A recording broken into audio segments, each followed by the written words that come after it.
I would say look at like the MVP that Graham and Parrish did and use that to like formulate what we want to talk to Wes about because we meet with him in like a week.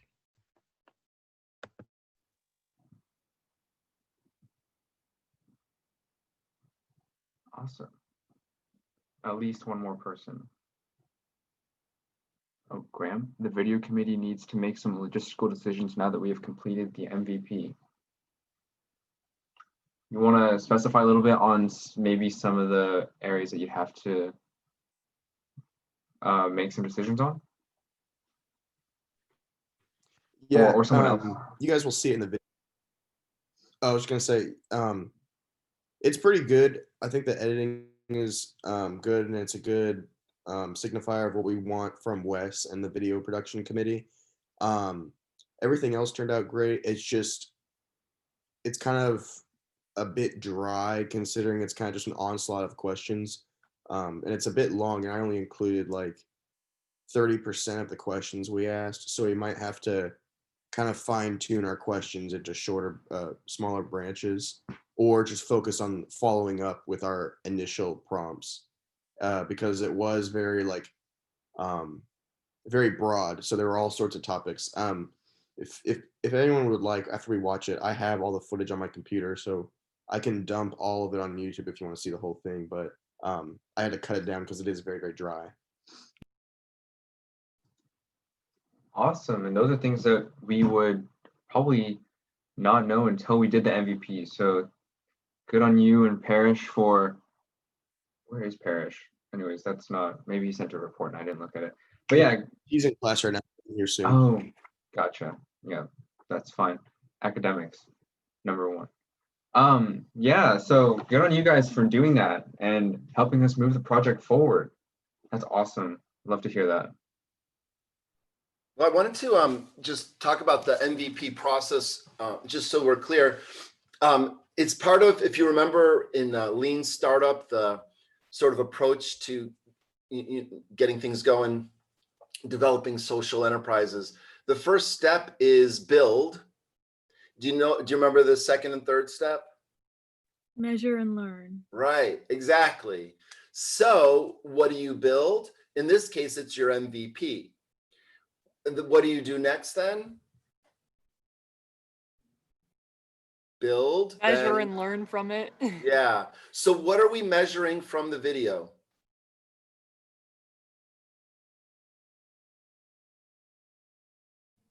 Usefulness and how it can fit into our overall project, especially let's with talk about that. Usefulness.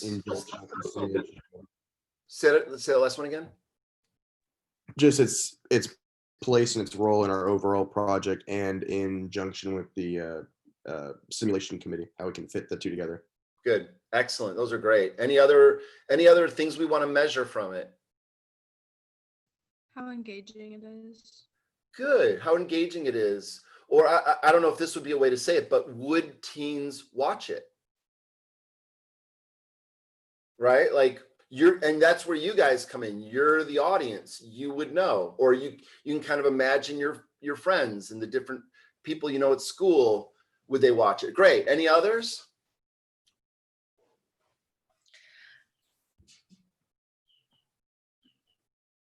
One thought that I had is measuring the resources it took to produce it.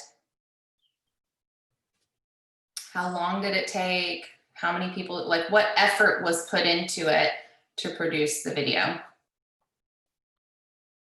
That's good.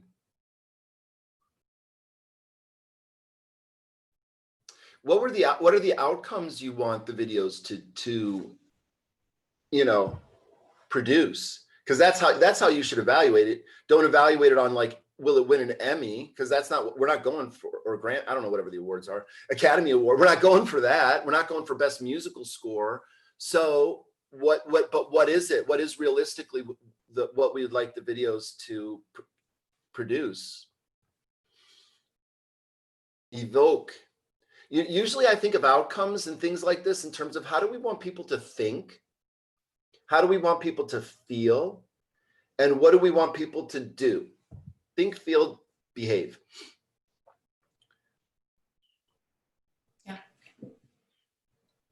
Are you meaning that rhetorically, Adam? Right No, now? I mean, what, yeah, no, like if we're going to measure, that's what the whole point is, right? That's what the MVP is for.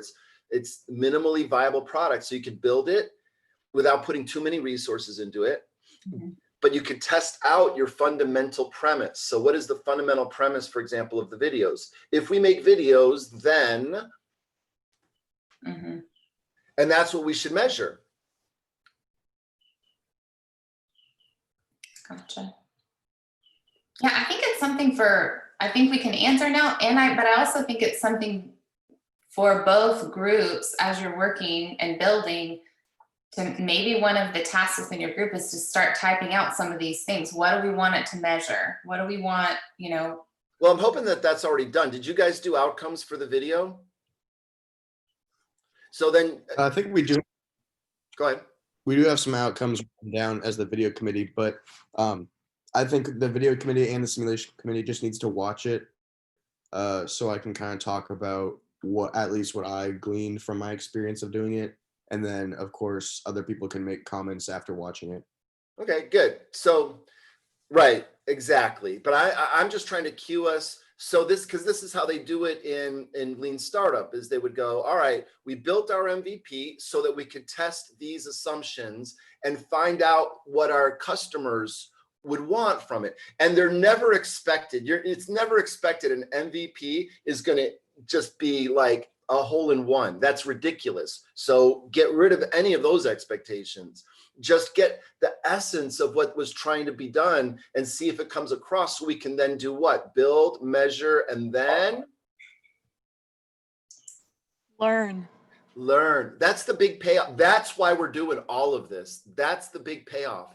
Build, measure, learn. Learn means we gathered new things so we could do what? Once we learn, and then I'll mute again after this, but once we learn, what's the next step? Improve.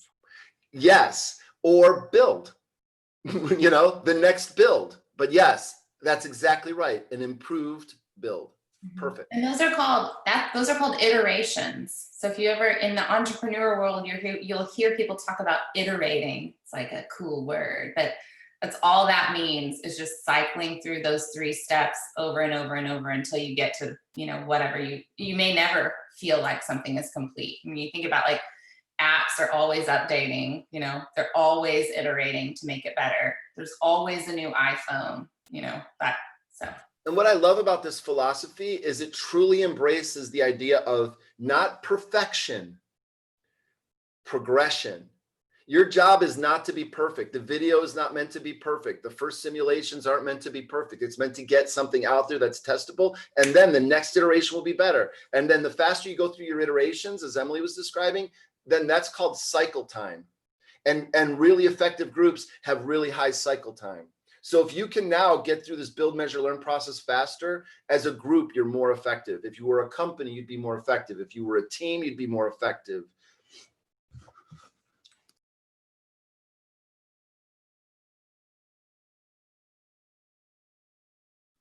Okay, so what do we need to do before Kristen gets here? Derek, I know you guys built in some committee time, but I'm wondering, just to put out there to the group, what do you guys need to feel ready?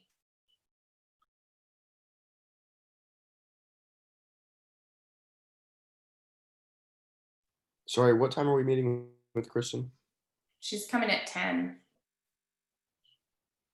I think some committee time would be really helpful, just so that we can sort out in our committees specifically what we're wanting to talk to Kristen about. I know simulation has, we had a separate call about what we want from Kristen, but I think just to finalize and organize our thoughts, it might be helpful. Okay, cool. And I think you guys probably saw on the agenda that Lynn is coming at 10, but she's just doing her thing where she just wants to pop in and listen. So we might pause and introduce her to Kristen, and then we'll just keep going with the meeting.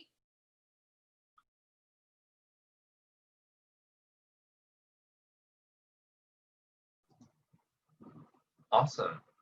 I think we had a good discussion about our measuring part for the MVPs, and maybe now that will help you guys put some outcomes into your head and just start thinking about that and brainstorming. But then, so while we're in our breakout rooms, I guess some things, if you're just like absolutely lost on what to think about, maybe just think of some questions for Kristen.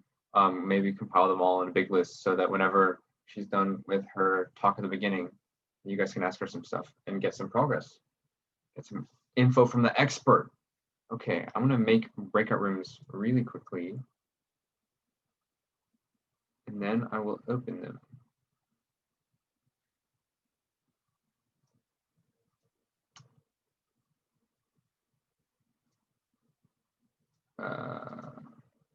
Should have been doing that earlier. Oh, hey, Parish joined, nice.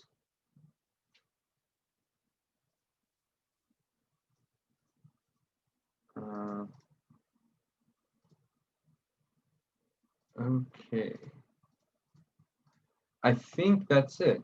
These are the rooms. So, and then if you didn't get an invite, that's because you're staying in the main room.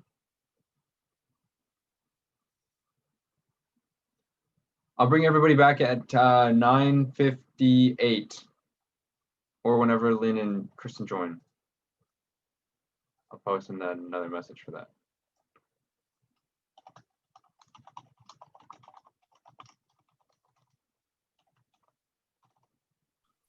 Hey, do you want to send me or Adam, one of us, over to the video group? Yeah, I'll assign you both to that. Oh, okay. And you can choose to join or not.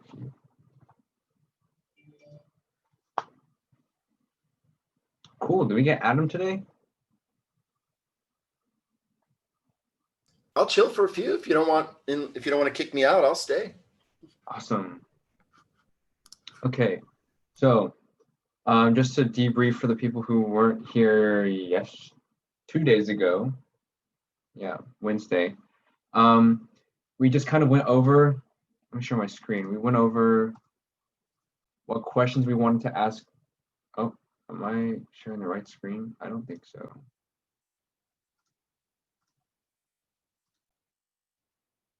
Wait, can you guys see the agenda? Yes, okay. So we went over the questions that we'd like to ask Kristen. So these are kind of our questions. I put them on the agenda because I didn't want to forget about them. And then after Kristen, so basically here's the rundown of what Kristen's going to do. She's going to join and she's probably going to talk about one of her favorite simulations so that we can get like a good idea of how it runs and all the details associated with that and just get hyped about making our own simulation. And then after that, there will probably be time for some questions. And so like we discussed in that meeting on Wednesday, what we really need to know in order to make the simulation happen.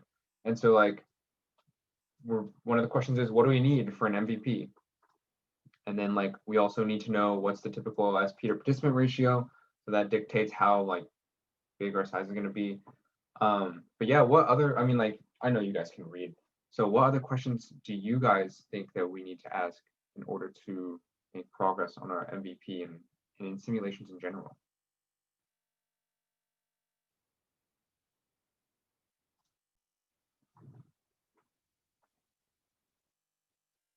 Sorry, will you repeat that, Derek? What questions do you guys think that we might have missed that we need to make progress, that we need to ask to make progress on simulations? I just think we could make our, like, what do we need for an MVP a little bit more specific, because, like, I know what we're asking, but I think there's a better way to ask it for clarity for Kristen. I love that. I think because we want to pick just one like scenario, right? So like for a specific scenario, like I think we should just like go through, like I think we kind of talked about this last time, but like we pick a scenario and we kind of just explain it to her, just like this is what our rundown is, and be like, okay, like how do we make this a reality for us? Like how do we make this something that we can do ourselves, and then from there like build upon, like Adam was saying, just build upon it and like make it something that we can do for other people. I really like that. Okay, so share a scenario. Okay, I'll take notes quiet. asked already what it looks like to do the simulation and like the way that the world is right now with COVID and all of that, so that we'll be able to do like the first run and things while we're still in YPI. Yeah, we could definitely ask about that.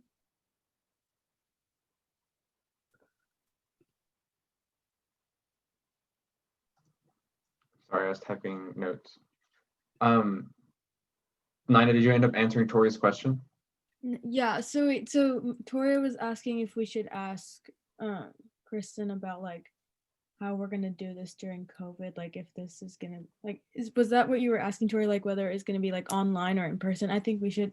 I know it's gonna change, but like I feel like I don't know. I kind of want clarity on that too, just because like should we think about how to do it in person or should we think about it like in an online form or should we do both? Like that's Mhm. going to affect how we make our scenarios as well. Or Just ask her, how are they preparing for the future with COVID? Are they expecting to do more simulations online, and how would they prepare that way? Or are they kind of preparing them to be use hybrid? You could use them, whatever.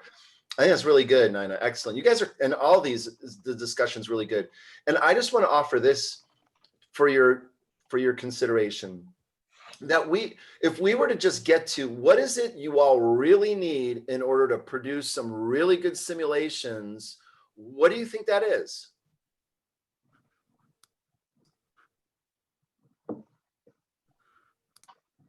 Go ahead and take like a 2 or 3 minutes to think about that if you need it.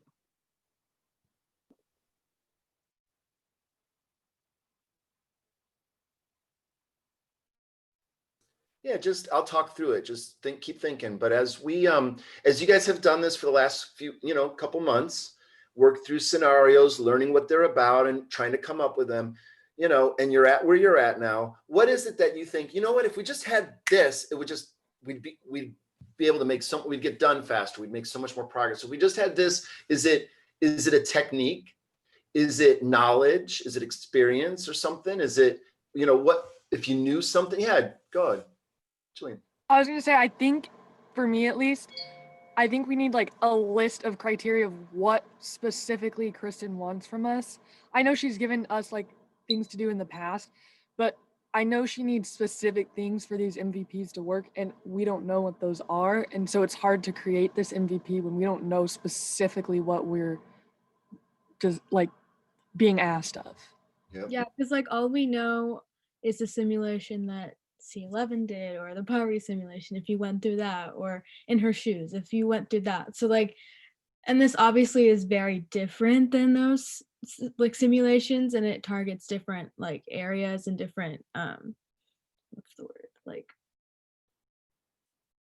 like I don't know, like you know what I mean, but like it's like I like personally like just need like knowledge. Like I just need to know like what is she looking for from us, and like how does she think, or like I just kind of want to know like her perspective on it and like what vision she had for it and how that kind of correlates with what vision we had for it, and kind of just like put the two together and just like see where that goes. And I for me, like making the minimal viable product will make everything more clear. Like, cause like for even the video committee, like them just making that video like changed everything and then made them see so much farther than they could when they like before they made the video. So just like seeing how we can create it. And like I think this also goes with Toria's question, like do we need to like do this in person, do we need to do this over like online? So like I think if we ask, I like the questions that we have for her right now, and I feel like once we ask those questions, things will get like better for us to like understand and like put pieces together. So this is great what I'm hearing. Anybody else have any other things that like if we had it, it would help us just really make great progress? I think when we get the answers of what like we're asking today, I think we might have a better answer for your question, Adam, because we'll have like more concrete answers of what specifically we're needing. And then when we know like what we're needing, we'll be like, oh, this is the most pertinent thing that we have. Great. So I think we could answer that question better like in an hour. Good. And I will offer this too. You will experience this many times. Do you remember when you guys first joined the committee and you're like getting ready and you know, it was exciting? That enthusiastic beginner stage is awesome. It's awesome because you're very coachable, you're wide-eyed, you're open, you're ready to go. And then you get into it a little bit, and then what happens? Reality kicks in. And what is the reality? Is you don't know what you don't know. So what you've done, you jumped in and you've already plumbed, you've already mined the obvious low-hanging fruit of what to do in this task. But now you need more knowledge. Where do you get it? From an expert, someone who's done it. That's what I think you all need. I think you need someone embedded on the team who has expertise in how to create scenarios to really coach you through the process. And that's the request I would make. I mean, that one thing would probably get you all your other questions answered. You need a guru.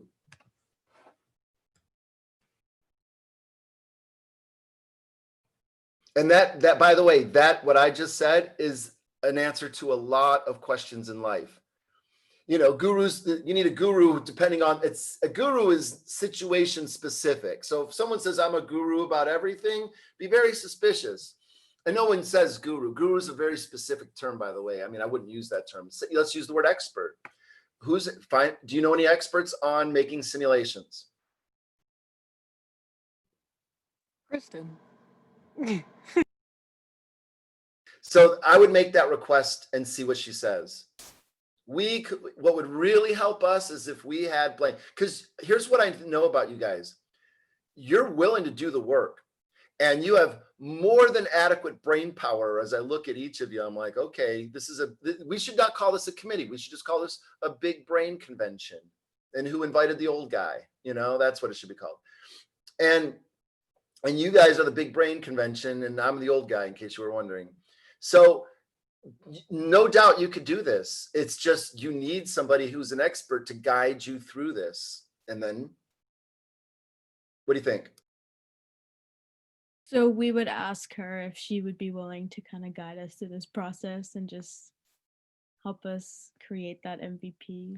And maybe you guys meet, you know, I know we have our Sunday meetings, but maybe, I don't know if, you know, you guys do some meeting that might be more conducive to Kristen, or maybe Sundays are fine and she can join you on the calls. But like, would you all be willing to put in an extra meeting here and there to make progress? Yeah. Because I think you should. Don't be limited by the Sunday progress sessions. You're the simulation committee. You're not the Sunday progress committee.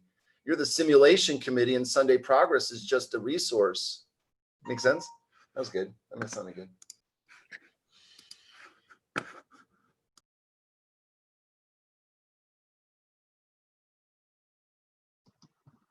I mean, yeah, that brings another thing to light that we really need to make progress is more communication with Kristen and just like having more opportunities to really absorb the knowledge that she has.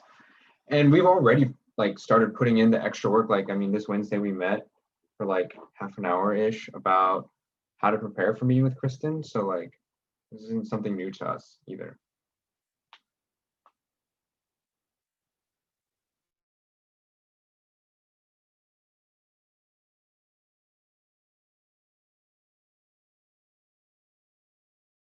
Do we want to brainstorm like what the more specific questions for the MVPs are before she gets here? Like, Yeah. so that we have a more specific question to ask her?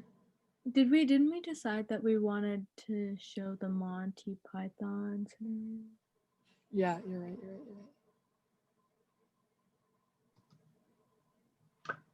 Oh, you know what?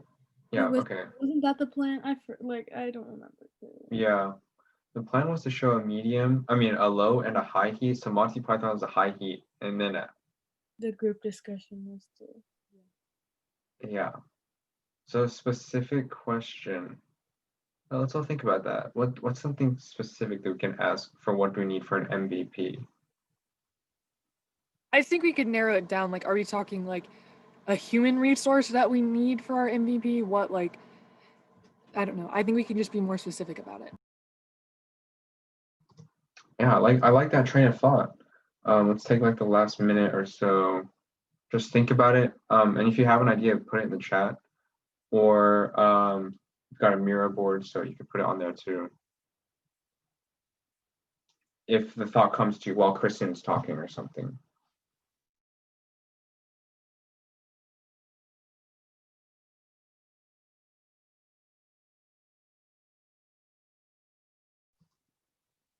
But yeah, I like Julian's train of thought on that. She kind of narrowed it down to like, what kind of resources do we need? Like, is it a human resource? Is it like a knowledge resource?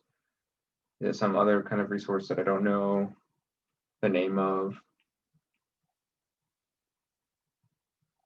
Financial resources? Do you guys have Yeah. examples of finished simulations? Like the ones that we've been a part of, or like are you asking like have we seen like the In Her Shoes simulation, or are you Yeah. asking? Yeah, like the materials of like, here's the materials of a complete simulation. Here's the instructions, here's the write-ups. Well, here's what it looks like. Here's what a complete simulation kit would look like. When a simulation's completed, here's what all the materials would look like. Like, what would a complete simulation include? That's a good question, don't you think? Good question. So I had a thought this morning. I texted it to myself and I didn't want to forget. So you tell me if it makes sense. Or did I not send it to myself? Dun dun dun. I'm going to bring everybody back now. It's 9:59.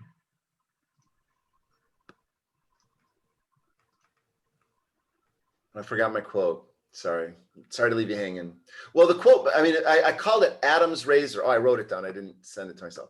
I call it Adam's razor because it's very, there's something called Occam's razor. It's basically the simplest explanation is usually the right one. Well, Adam's razor is that if all the known factors do not lead you to the right conclusion, then there are factors not yet known at play. So if the factors you already know do not lead to a completed simulation, then Adam's razor says there are factors at play you have not yet named and accounted for. So there are factors in creating a simulation you haven't yet accounted for, and you need to find out what those are. How do I do this? What technique do I do for that? All right.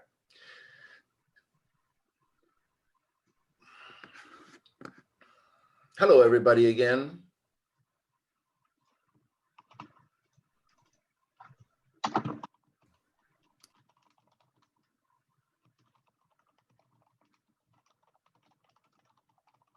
Awesome. Kristen has just entered the waiting room.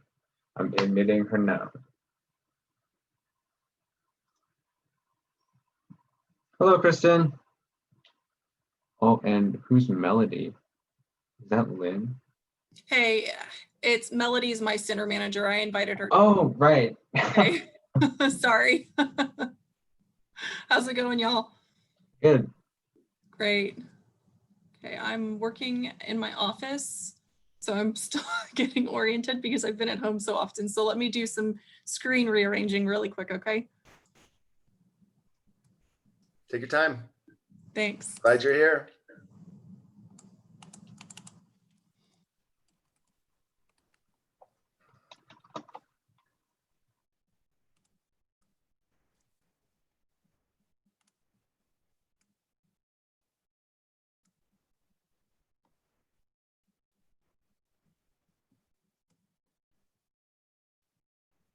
Okay, y'all. All right. Let's see.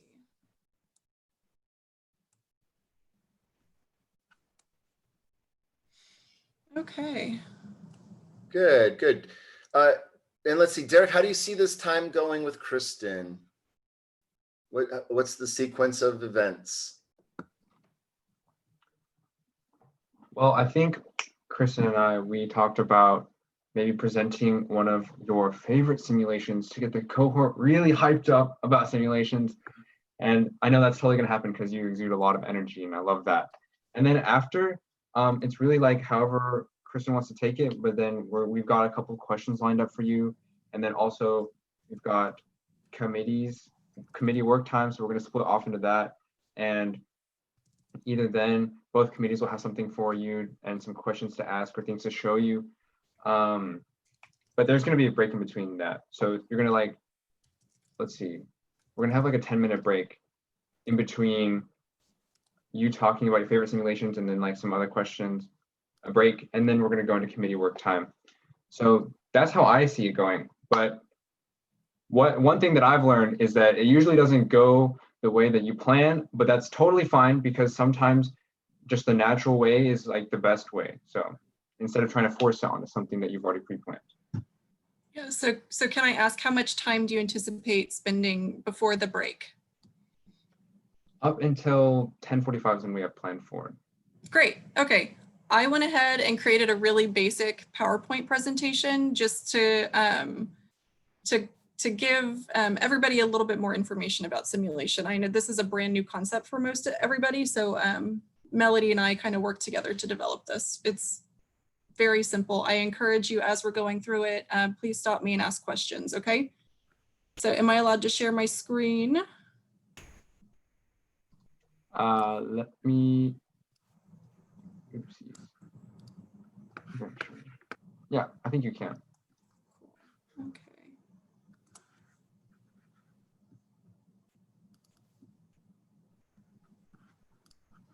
Share, okay, cool. So you guys can see this now.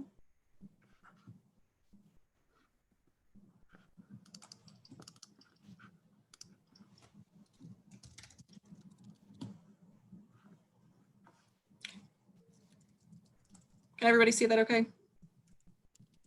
Good, okay, cool. All right, this is Simulation Basics with Kristen and Melody. Thanks for joining us today.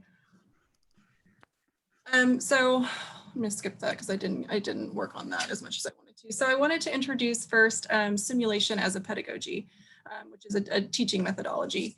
And there's a Chinese proverb, and there are many other proverbs that are really similar, get this kind of same idea across. Tell me, I forget. Show me, I remember. Involve me, I understand. So that's the basic thought process behind simulation. It involves more than just the lecture. I mean, we all know, we've been in lectures and it's like, yeah, you absorb some of that information, especially if you're interested in it. But a lot of it's just kind of in and out. So it's this whole methodology is about, lecture plus demonstration plus practice itself. So simulation-based learning is this immersive experiential learning where, your instructor or your teacher or your simulationist creates this world for you to practice different skills, and it's a safe place to practice those skills. So mistakes are expected, mistakes are desired. Mistakes give us something to talk about in a debrief session, which I'll describe more later. But this environment is set up to mimic the real world. So, and that can look like a lot of things. So for our, let me see. So we have a simulation where social work students learn to advocate for something they strongly believe in by working with a legislator. So in this case, the legislator is one of our SPs. SP is simulated participant. But we set up the room where, there's like a desk situation. The legislator is behind the desk. The students come into the room and are seated just like they would be if they went to a real legislator's office, downtown, Oklahoma City or Tulsa or wherever they are. In medicine, we have, we have hospital rooms that we've built for simulation that have hospital beds. It's called, well, I'm blanking on what it's called, the headboard, which has like all of your intake lines for oxygen. It has all your electrical outlets. I mean, you've seen those, right, in hospital rooms. It's head wall, not headboard, sorry. There's a sink for, hand hygiene. There is a crash cart. There's a medication cart. So it's set up to really mimic what you would see in the hospital. Similarly, in our clinic rooms, our clinic exam rooms over here are identical to a real clinic room. So that's what the environment consists of. Okay. And those skills that you can practice, you know, they're communication skills, such as developing empathy or developing rapport, you know, things like that. Then there's technical skills, which are the, you know, very practical skills. So, you know, practicing resuscitation, practicing, you know, in really technical simulations, we can have a mannequin, which are those really cool, very expensive robotic toys that we like to use in simulation. And we can do something called moulage, which is basically make-believe makeup.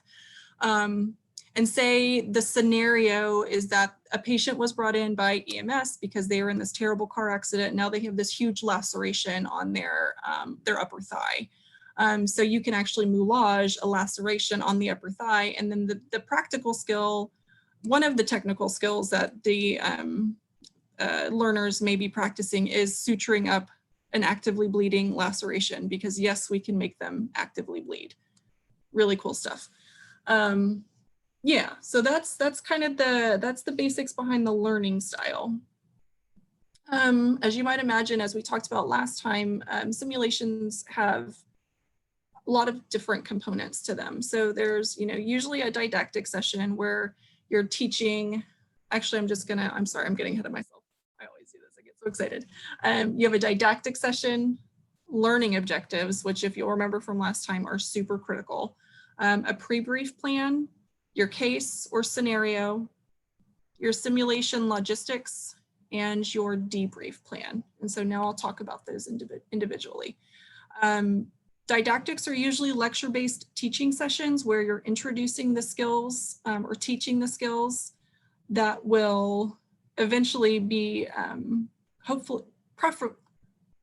ideally tied into your learning objectives, right? So if you're teaching somebody about how to suture, then one of your learning objectives would be, you know, learner successfully closes laceration, you know, if there's a time limit, you know, whatever, with no problems. So this is all really an important part of the simulation because it describes, it sets up the point of what you're doing, right? Your learning objectives are observable, so you can see them or hear them. They're measurable, so you can put it on a checklist and say, did they or did they not do X? You can go further and then measure how well they performed the skill. Many different ways to do assessment, and they're actionable. So that means they can be practiced and they can be modified. Okay, so these are behaviors. Usually there's no more than 3. Over 3 gets to be a bit overwhelming and dilutes the efficacy of the simulation. So we like to stick to 3 or less. And they, like I said earlier, these tie directly back to the didactic situation. You don't want to spring, you know, you don't want to give a lecture on suturing and then have them go into the sim and say, okay, well, your learning objective is to develop rapport with the patient's family member. And you haven't been prepared for that. So you don't want to, you know, trick anybody. You want to set them up for success. The pre-brief session is really important. So this, you know, the major point of the pre-brief is, you know, you thinking about how you're going to orient your learners to what they're about to experience. So it may be something, you know, typically we'll talk about describing the case a little bit. So we'll say, okay, you know, you're going to see 1 patient today. You'll have 15 minutes for this encounter. So just general kind of basics like that, but it's a really important part of the simulation. So we don't want people to walk into the room or the simulated environment cold, meaning we want to give them a chance to get into the headspace to prepare themselves to really immerse themselves fully in the experience. So you have to give, you know, you have to give their brains a chance to dive into that world before they even open the door. They usually last, they're very brief, 5 to 15 minutes. I think most of the ones that we provide are no more than 10. They happen immediately before your simulation experience start. And definitely encourage questions. If your learners have any questions about what they're about to experience, what the point of any, like this is the time to let them ask those questions again, because you really want them to be successful. So the case or the scenario, usually it's developed in tandem with the didactic session just to make sure everything's kind of matching one-to-one. You'll describe the setting. So where is this happening? Is this at a bus station? Is this in a clinic exam room? Is this, in a classroom? Then in our case now, we also have to think about, are we doing virtual? Is this all, like physically in person, or are we doing a virtual simulation? So thanks, COVID. You will be describing who is involved and their affect, so how they present themselves. Are they angry, sad? Are they forthcoming with information? Do they withhold information? Do they, like have a really hard time paying attention? Are they argumentative? So those kinds of characteristics. And those are used to help us train our SPs to portray those roles. So the learners can come in and interact with this person who has been specifically trained according to the case in order for them to practice the skills to meet the learning objectives. See how this is like all tying together? It will describe how the scenario begins. So that could be, in medicine, it's usually a prescribed statement. So cases are not scripted, but there are a few places within a case that it's appropriate to give some very specific language to be used. So one of those is your opening statement or how to begin. So for most medical cases, it's what brings you in today, right? And then the learner says, my ankle hurts. That's the scripted part for the SP, I'm sorry. The SP says, my ankle hurts. And that's scripted for them. So everybody goes into the same case knowing that they're dealing with an ankle pain case. And that's what the SP is telling them, okay? You can also script things that you specifically want them to say or not say. Things like, sorry, if the student does not acknowledge the trigger warning, death of your dog, then your feelings get hurt and you start to pull back and you're less responsive to their treatment plan. Or, and you'll say something like, why would I listen to you and do what you're saying when you don't even care to listen to me? Something like that could be scripted into the scenario. There are also specific things to do or not do. So we have one simulation where it's a privileged patient who comes in and they know the president of the university and they have this runny nose and they really need antibiotics. And so part of the case describes them if the physician is not able to develop rapport and kindly and gently explain to them appropriate antibiotic use, then they get up and they leave the room and they slam the door behind them and say, well, you'll hear about this from, Dr. Schumann.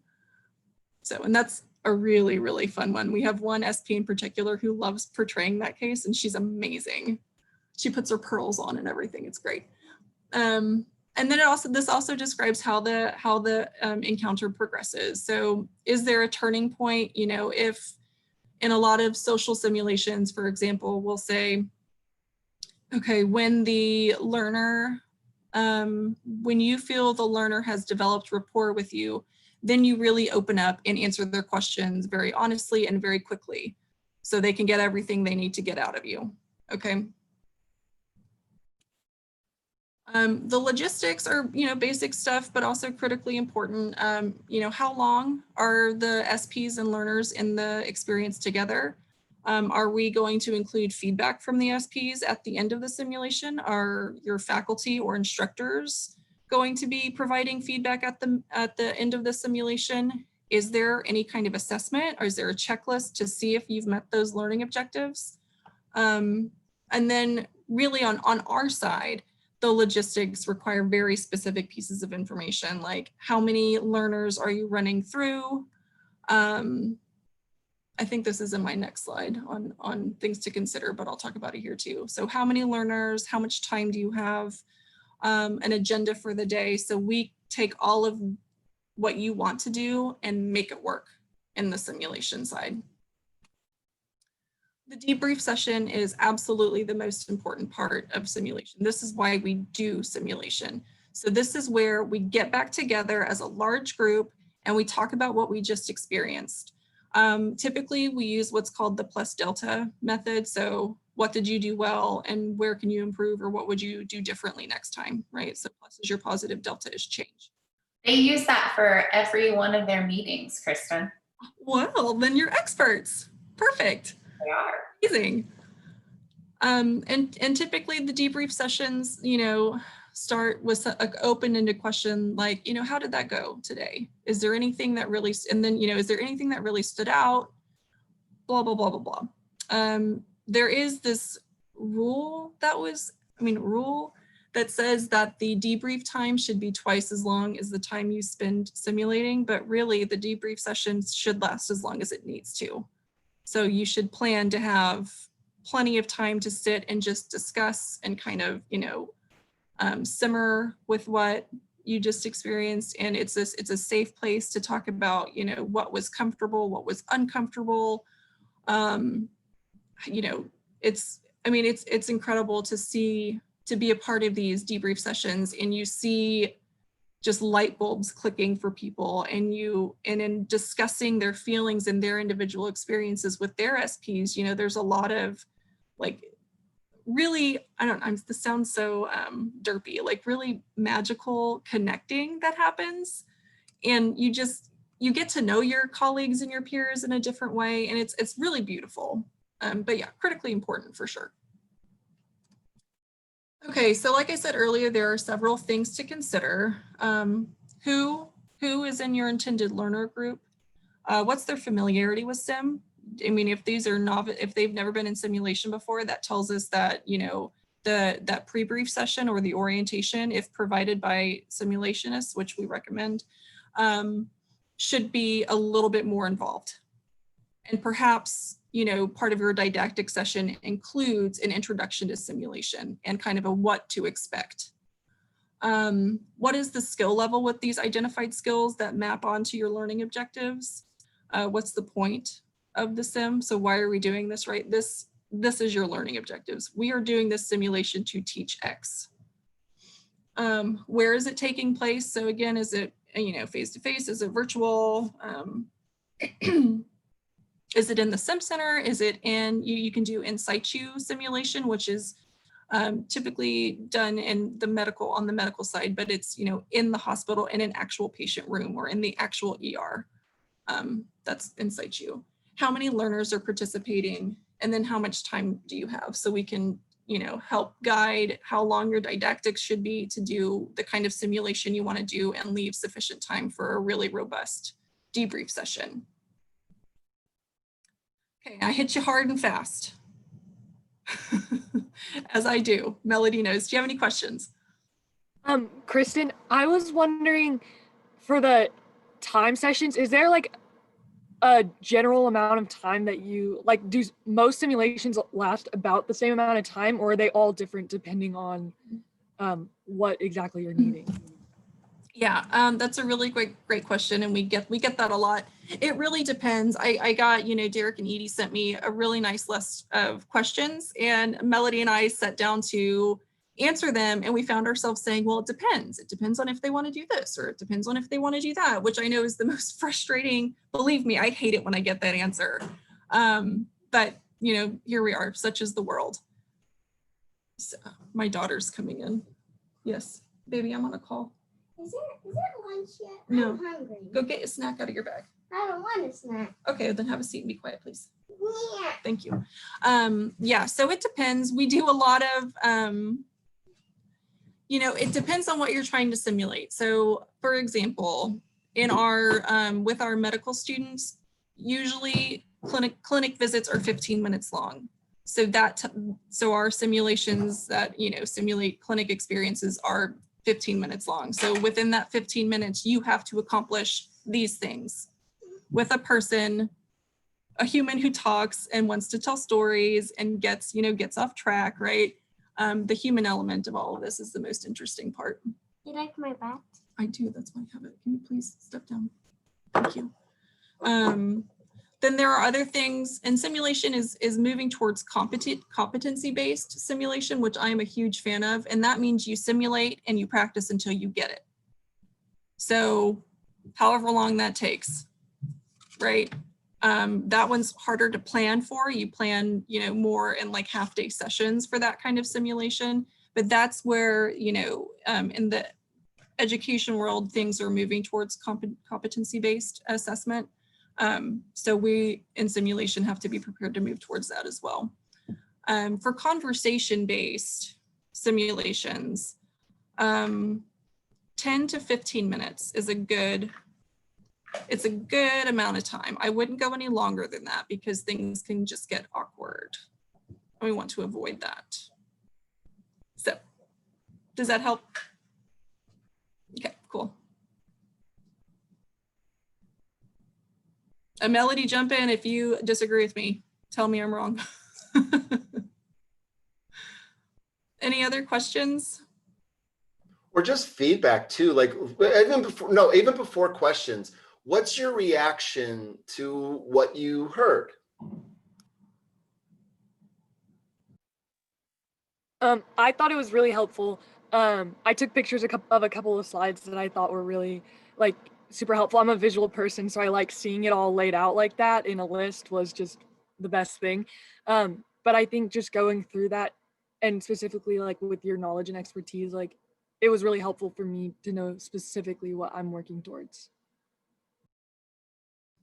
Yeah, and I'm happy to share that PowerPoint. I can send it onto the group, and you share it with amongst yourselves. The one thing that I think wasn't really mentioned, because it kind of depends on the number of learners you have and how long you have to do your simulation, is like the format. So it's possible to do like theater style or round robin. It doesn't have to be one-to-one, but it just depends on the skills that you're teaching. So if it's something that you're wanting every single learner to participate or observe or both, it makes sense to do one-to-one, but it is possible to do those theater style and round robin types of simulations that a group can participate in together. Good. Other reactions to what you heard about simulations? Does this make you like simulations less? Does it make you hate them? Think they're the worst things ever made? Or different? What is your opinion? I'd like to hear some thoughts. And actually, some people are making some comments on here. Graham said it's encouraging to see a formulated approach to something that seems daunting and abstract. That's right. Find the formula for those daunting, abstract things. They exist. I'm so glad it helped. Oh, that's Kristen saying that. Good. Yeah, simulation. And it is. Yes.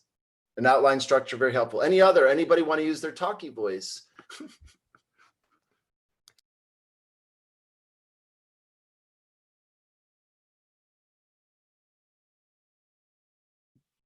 I just want to agree with what was said in the comment or like the chat or whatever.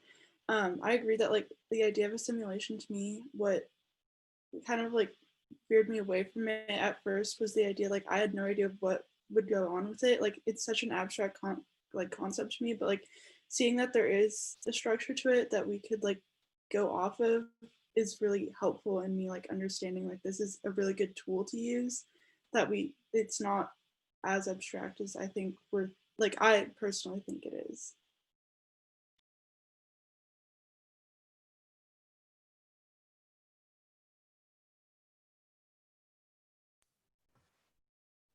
Excellent. Other comments, other reactions? Yeah, Ems. Oh, I just have a question, but so I don't want to move it on too much. But my question is, Kristen, what can you give us an example of a simulation that is virtual? Or how have you all shifted, like say some of your clinic thing, that kind of, how have you shifted that to a virtual experience? Everything we have done since March is virtual. Our team spent many hours in a very short period of time pivoting to a virtual platform, and I have to say I'm incredibly lucky to work with the people I work with, because it was, I mean, late nights, long hours, much coffee, much frustration, but a lot of really great bonding. So I think, Melody, do you want to talk a bit about the virtual sims? Sure. So for most of our simulations that are graded, the students come into the simulation center and we hook up Zoom into each of the exam rooms and record from learning space, the screen, and it's like very complicated and crazy, but it works for the resources that we have for what we need to do. For most formative things, we are completely virtual. So we're in Zoom, we are using breakout rooms, we're moving people around. It's definitely different. You know, you're relying on a lot of different devices to be connected and relying on people's internet connections and stuff. So we find ourselves a lot of times making like last minute changes in the middle to accommodate things that go wrong. But we always get through it. So I recently had, sorry, the mailman is here and you may hear my dog go berserk in just a moment. We recently had a social work simulation that was a mental health assessment and diagnosis simulation. So we had like 20-ish students run through it. We had 5 breakout rooms or 4 breakout rooms running, and they put them into 4 groups. So the 4 groups were in the breakout room and the SPs would rotate, and each student in that group would take a turn being the one interviewing the client, while the rest observed and filled out evaluation forms while they were watching that occur. So that's one way that it can be done. We've also had the same simulation done where we had 8 rooms running, and we would have 1 participant and 1 observer, and we would switch them out through every single round. I definitely prefer the first option because it's less moving around. And honestly, the fewer rooms, the better, because like I said, depending on individual devices and internet connections can make things complicated. So I really prefer that like first option where they were rotating in groups. Cool, that's really helpful. I can't imagine how challenging that was back in the spring for you all. Julian asked a question over in the chat, just says, this is, I think, an opinion question for Kristen and Melody. Should we plan on our sim being virtual or plan in person with a virtual backup? What are you all anticipating? And just to add to that, what are you all planning as you're looking at like the spring semester and next fall? Yeah, so our SPs are staying home for the remainder of the academic year. They are temporary employees. We do not offer them health benefits, so it would not be morally or ethically right to bring them in and have possible exposures. And that's something that all of us here feel very strongly about. That being said, we can do 100% virtual, or we could do a hybrid where perhaps you all come into the center, university rules permitting, and experience things from a physical space within the center, working with the SP on Zoom on the screen. I will say right now, our dean is not letting people out, not letting non-OU people onto campus because of COVID. So it's definitely safest to plan for all virtual right now. That's easily, if that, you know, miracle upon miracles happens and that ban is lifted, then it's really easy to translate that into a hybrid version. Yeah. Good, that was a good question, Julian, thanks. I was just gonna ask like a follow-up question. So in a year or 2 years or whatever, and let's say COVID is a thing of the past, would our simulation be transferred to like an in-person platform? Yes. Yes, we are really hoping to bring our SPs to bring everybody back in person next fall.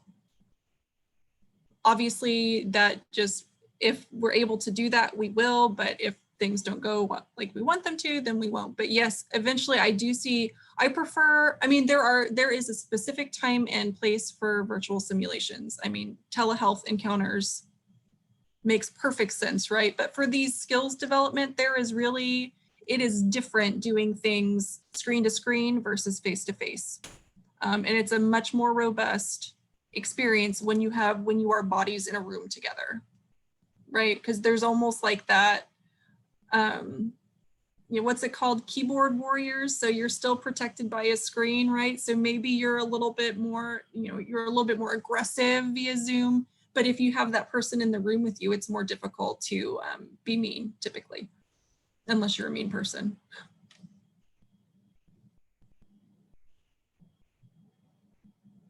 Thank you. You're welcome.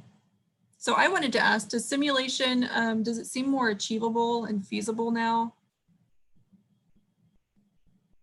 Okay, good, good.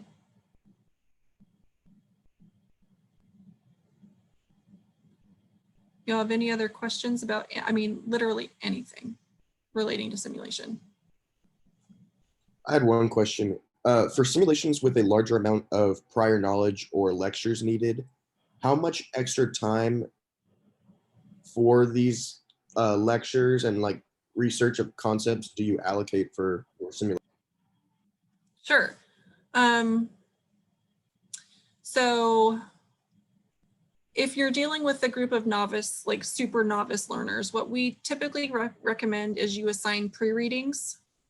So you would find some, articles or a TED Talk, because don't just think like literal reading, right? But think podcast, TED Talk, different using different media, right? Because it's more engaging for different people with different learning styles.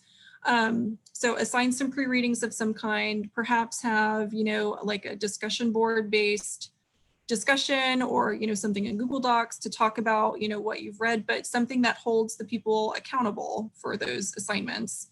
Then, bring them in for the didactic session, which just given human attention span, especially now, really, you want to have about an hour of content.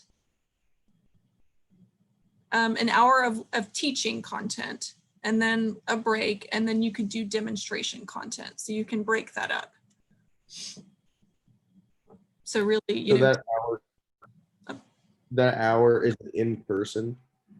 In person, in regular times, yes, in person, but it could be done easily via Zoom in a setting like this. Would you recommend maybe having all these resources, because I'm sure you know that we are also working on some videos and researching some government officials and important figures. Would you recommend we play these in person or on a Zoom call, or rather make a like a website or something that they can access these videos as they choose or before they participate in the simulation? I think that's a really great question. And I think it depends on what you hope to achieve with the videos. So are they only meant to teach specific skills? Are they meant to generate some discussion? So what's your objective with the videos? I really like things that include some kind of discussion module, whether that's typed, whether that's spoken, where it encourages people to engage and, really think critically about what they've read or seen or experienced. And then it gives you a chance to kind of think about how you would integrate that in your real life. So I'm a big talker, obviously. So of course I love discussion-based things. Well, thank you so much.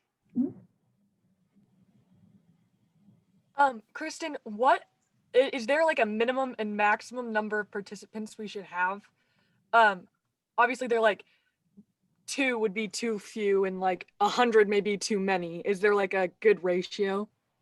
I think for Melody, these discussions. Melody, do you want to? Yeah, I would say, yeah, you're right, Julian. Probably 2 is too few, and 100 is too many. I think in an in-person setting, it just kind of depends on the physical space that we have in the simulation center. Virtually, I find that more than like 20 to 25 learners can become really anxiety-inducing, even with preloaded breakout rooms and all the fancy things that Zoom has to offer us. It's just a lot. I think, well, I don't know, maybe I would say like 30 maximum. And that would be like maybe with having some help, like make one person a host who's moving people around and another person who's directing traffic virtually or in person. That's probably a good max. So yeah, I asked Melody because she has the logistics and operational brain. And I'm like, the more the merrier. But and when she said anxiety inducing, it's anxiety on the part of us, the facilitators, the simulationists, because we're the ones doing the moving typically behind the scenes and just having our fingers and toes crossed that our network stays really, really strong. And then somewhat of like a follow-up question, what is is there a typical SP to learner ratio? Like how many SPs per how many learners make a discussion work best? So that again kind of depends on whether or not you want the one-to-one ratio during participation.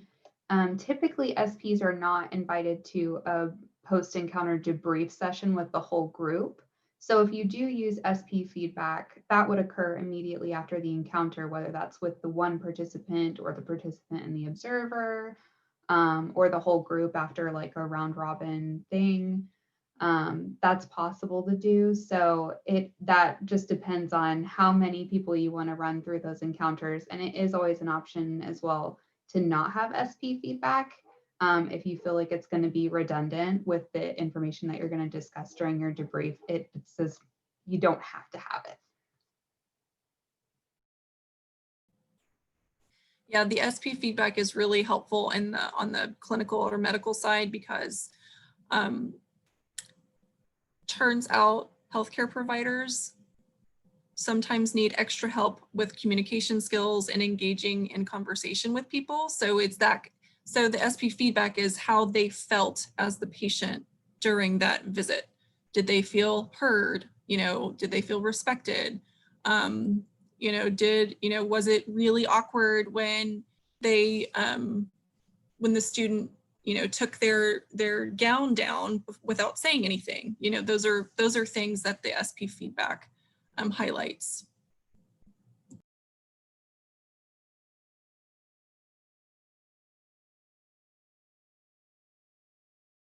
This is a more specific question towards our simulation. So we've created a couple of scenarios, and our thought process was that we would use like 3 or 4 scenarios in our simulation. So have you seen simulations like that have multiple scenarios, or is it just like one long scenario with different things in it? We often, I mean, just yesterday, I facilitated an OSCE, which is a graded examination of third-year medical students, and we ran 3 cases at once. So we do it both. Psychiatry likes to use 1 case at a time, so that's what we do. OB and surgery run more than that. It really just depends on what you want to do. We can make anything happen. We're amazing. Pat ourselves on the back.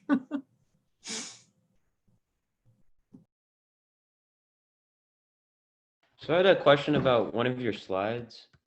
You mentioned that we were supposed to kind of understand how capable our group was of participants. Like specifically, you said, how do we measure like their skill level going into the simulation to prepare for our group of participants? I'm just kind of curious how we would measure the skill level. I think all the other points you made sense, but I wasn't totally sure about that specifically. Sure. So I'm glad you brought that up.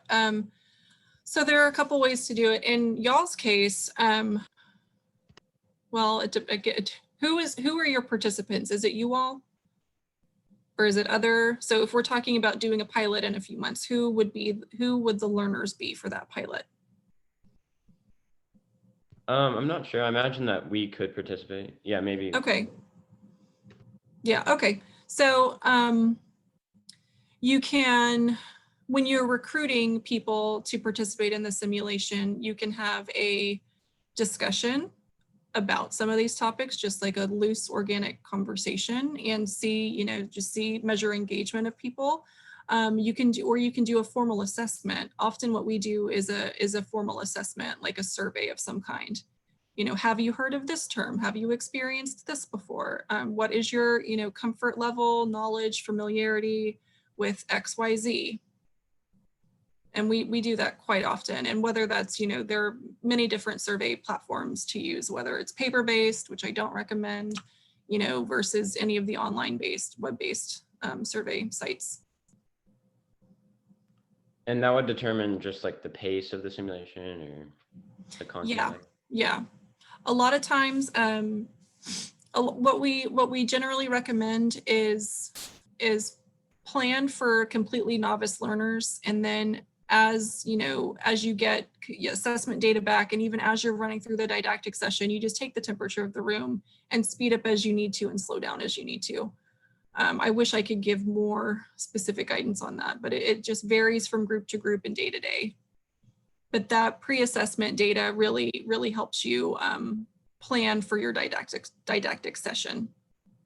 Okay, that makes sense. Thank you. Mm-hmm.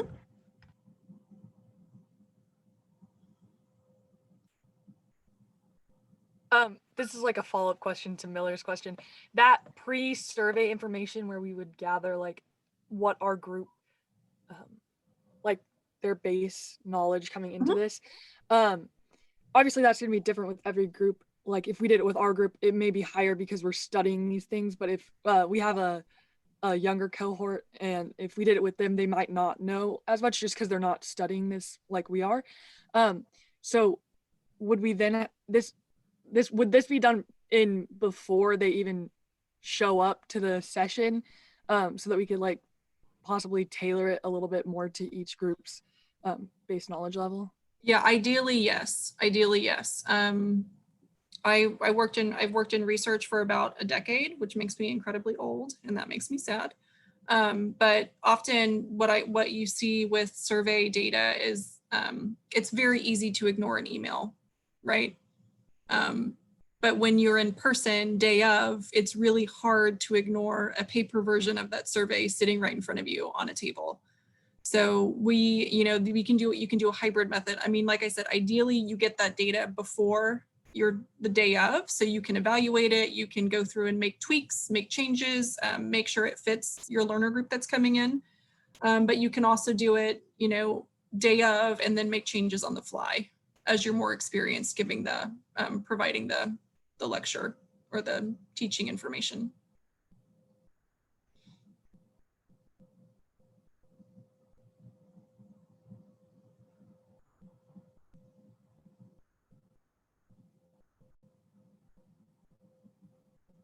Anyone else?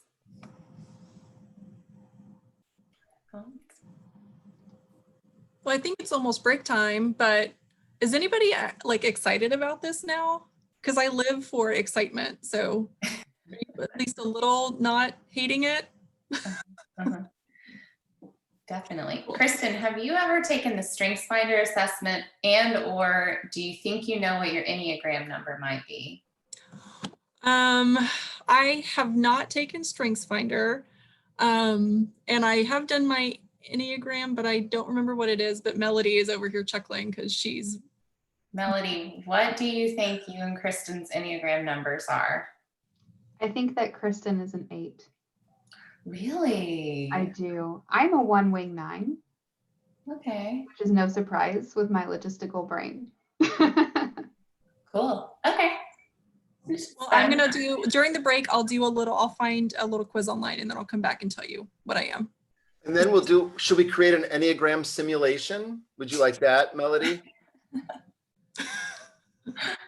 I would love that.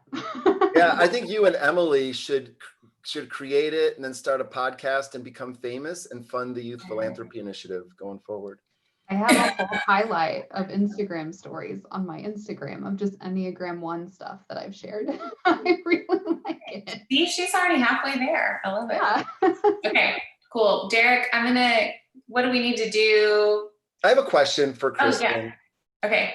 You used a technical term I didn't understand. It began with a D. It had 3 other letters. It rhymed with slurp. Derp? That's the word. What does that mean?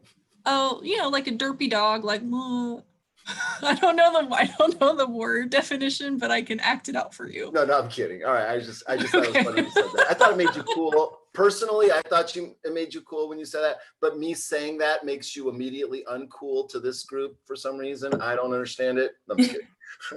Well, at least they're laughing and smiling though, right? Okay. All right, so that's a pretty good segue into our break. We're gonna have a 10-minute break and then come back and split into our breakout rooms, and then hopefully Kristen and Melody could stick around and like kind of pop into some of them, and like we can explain or ask our questions that we have that are more specific to our committees. So yeah, I'm gonna screen share my screen and start a timer, and then see you in 10 minutes.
All right, I hope everyone had a good break. Now we will be splitting up into breakout rooms. So I should probably, oh wait, yes, I already made the breakout rooms. This is amazing. Thank you.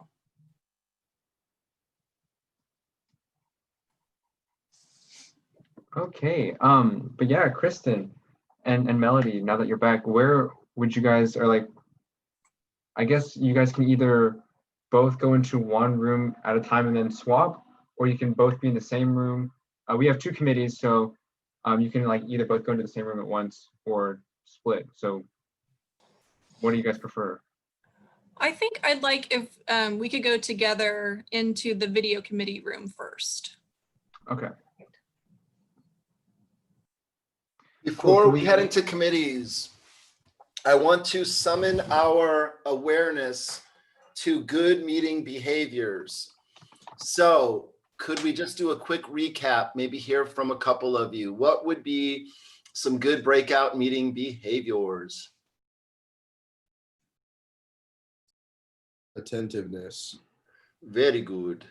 So yeah, this is when we really need you to get rid of any other distractions, any other screens that are up. I know how that goes. I'm not, it's natural, but here you need to control your attention and bring it to focus. Good. What else? What are some of the meeting techniques we use? What's a good place to start when you get in your rooms? Ask yourself this question. What is our purpose? Yes. And one way to say is, what is our focus? Just answer that question. What is the focus of our breakout? And then why does it matter? That's purpose. What's our focus? Why does it matter? Then once you do that, then what's the next thing you do?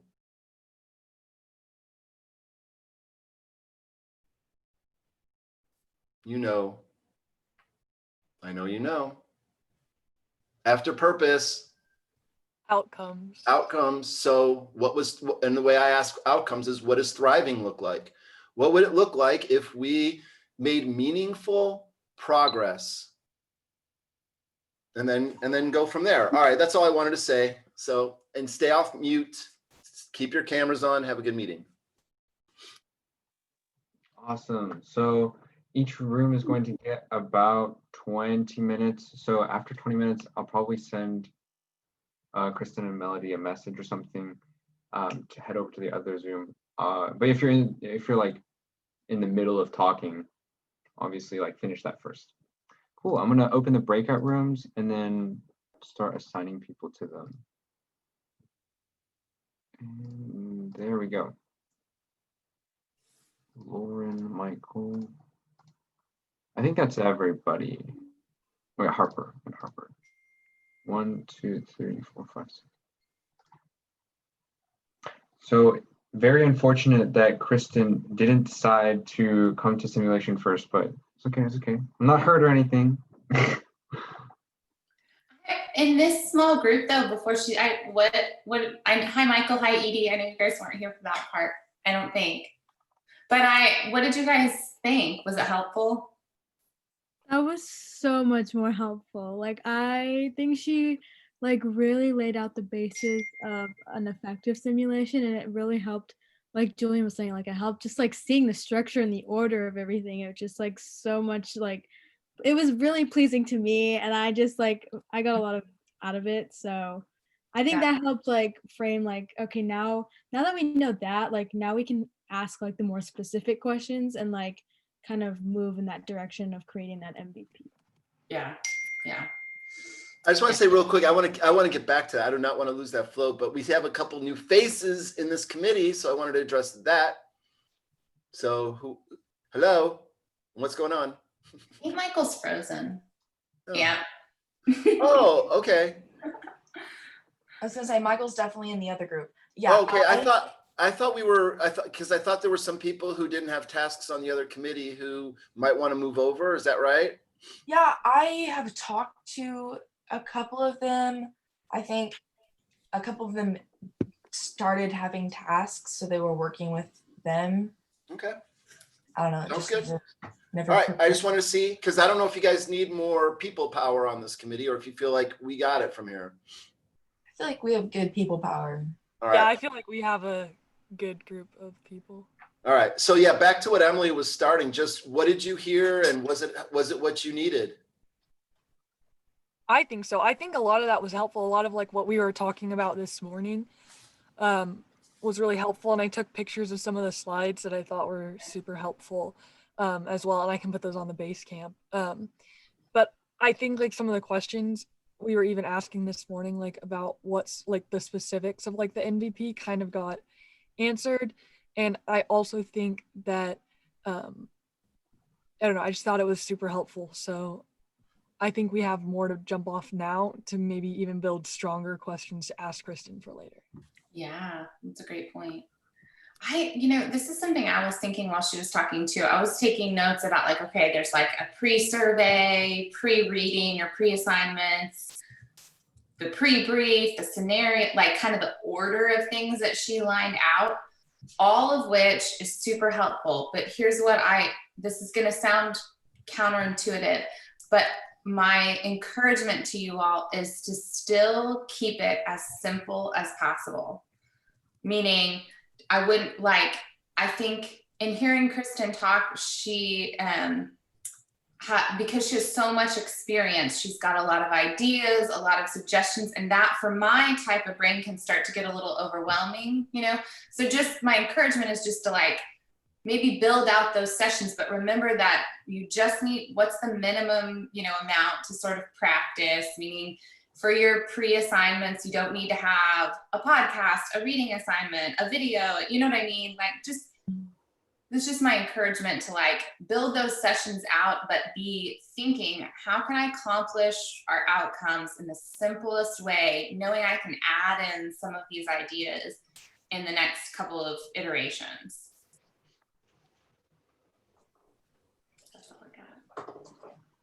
I really also think the videos, and this is totally up to the video committee, so this is my unsolicited opinion, I think the videos would fit so well as a pre-assignment, on a website or on maybe there's a module, a pre-assignment module that goes with each scenario. And I will say, because I was with the video group a minute ago an hour ago, I guess, when we split up, and the MVP that they made is really good. That maybe before the meeting is over, we should let them show it or put a link to it on Basecamp, because they worked, it's very professional looking. I could not have made it on my own that way. So there was a lot of effort that was put into it. So just wanted to give that plug for them. I'm gonna go on mute now and let you guys. I think Graham put the link on in the chat earlier. Yeah. I'll see if I can repost it into this chat. I got it. Okay, cool. Yeah, they did a really good job. So anyway, okay. I'll let you guys do. And I think they're showing it to Kristen right now too, so she'll have a good idea to offer her opinion on that as well. You know what? Yeah, maybe I go over there now. Maybe you guys are sick of me. That's a good idea. I'll send you over. Oh wait, I think you should be able to. Oh, okay. Where do I find my I don't know. Wave your mouse. I got it. It says join breakout room. Okay. Bye, Adam. Oh, Emily, you should also have the option too in case you want to go over. Yeah, I just thought, if you don't mind, I will just listen to you guys for a little bit, because I was with them last time. So. No, we don't mind at all. Okay, so for the MVP, where are we just focused? That's also a question that I want to ask you, but are we focusing on just this one scenario that we talked about, or now that we know more information, is it going to be boom, boom, boom, all of this stuff? Well, she did say that they're able to run multiple scenarios at the same time. No, what I mean, I'm talking about the pre-brief and all of that stuff. Are we also going to do an MVP of all of it together, or just scenario by scenario, and then at the end just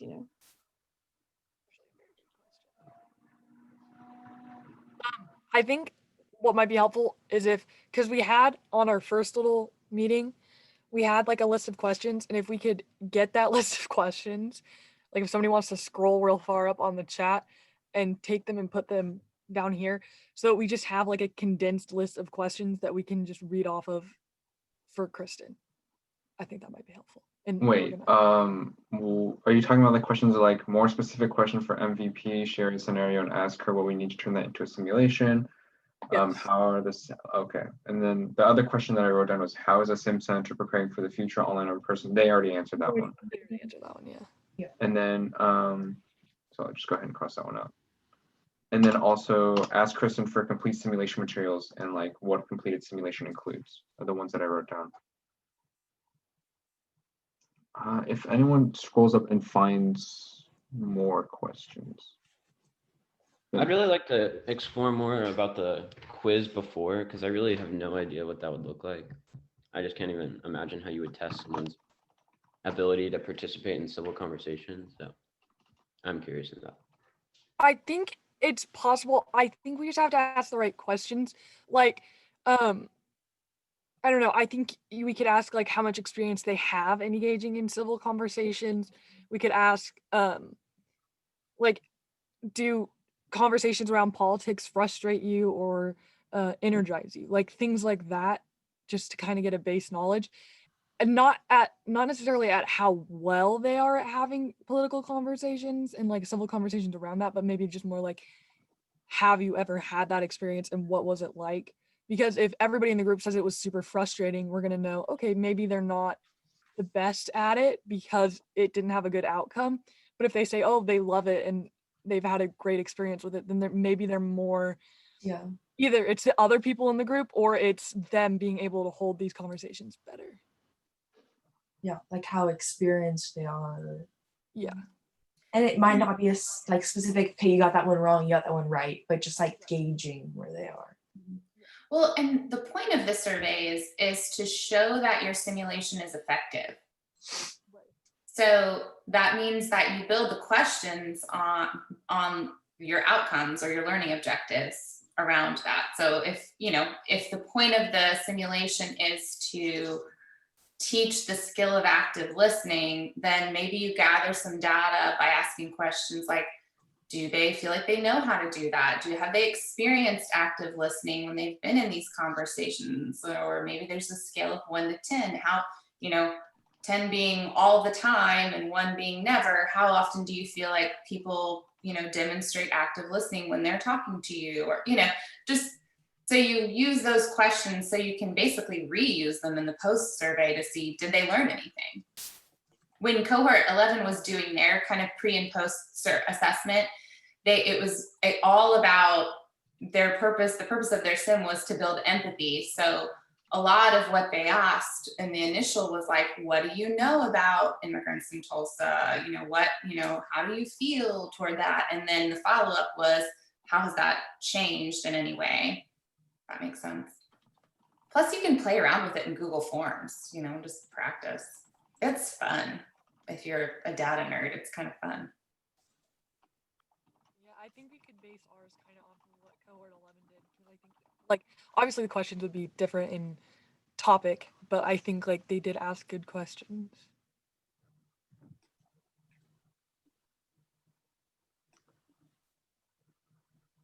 Wait, can you say that again, Julian? I didn't hear all of it. Oh, sorry. I think we could use, like, we could see if we could get Cohort 11's, like, just format and layout of the questions, their pre and post, and use that as like a base. Obviously the topic is going to be different, but the formats could be the same. Okay. And Emily said she could probably find it. Okay. So we've got about 8 minutes before I pull Kristen and Melody. Let's go over. I mean, we kind of already did this. Let's just go over like very clearly and what questions that we want to ask again, and like maybe what questions we've already asked that are on the agenda, so we don't ask the same ones again or something like that. I put in the chat. I pulled all the ones from our like previous breakout room and pulled them. So if you look at the chat, there's some that we haven't asked yet that are on the chat. Yeah, I think the ones that you posted, we haven't asked yet. So those would all be things that we should ask whenever she comes. On the agenda, we've got how long should an effective simulation be? I think she answered that one when Julian asked the question. It was like 15 minutes or something. And then she said, oh, an hour of content.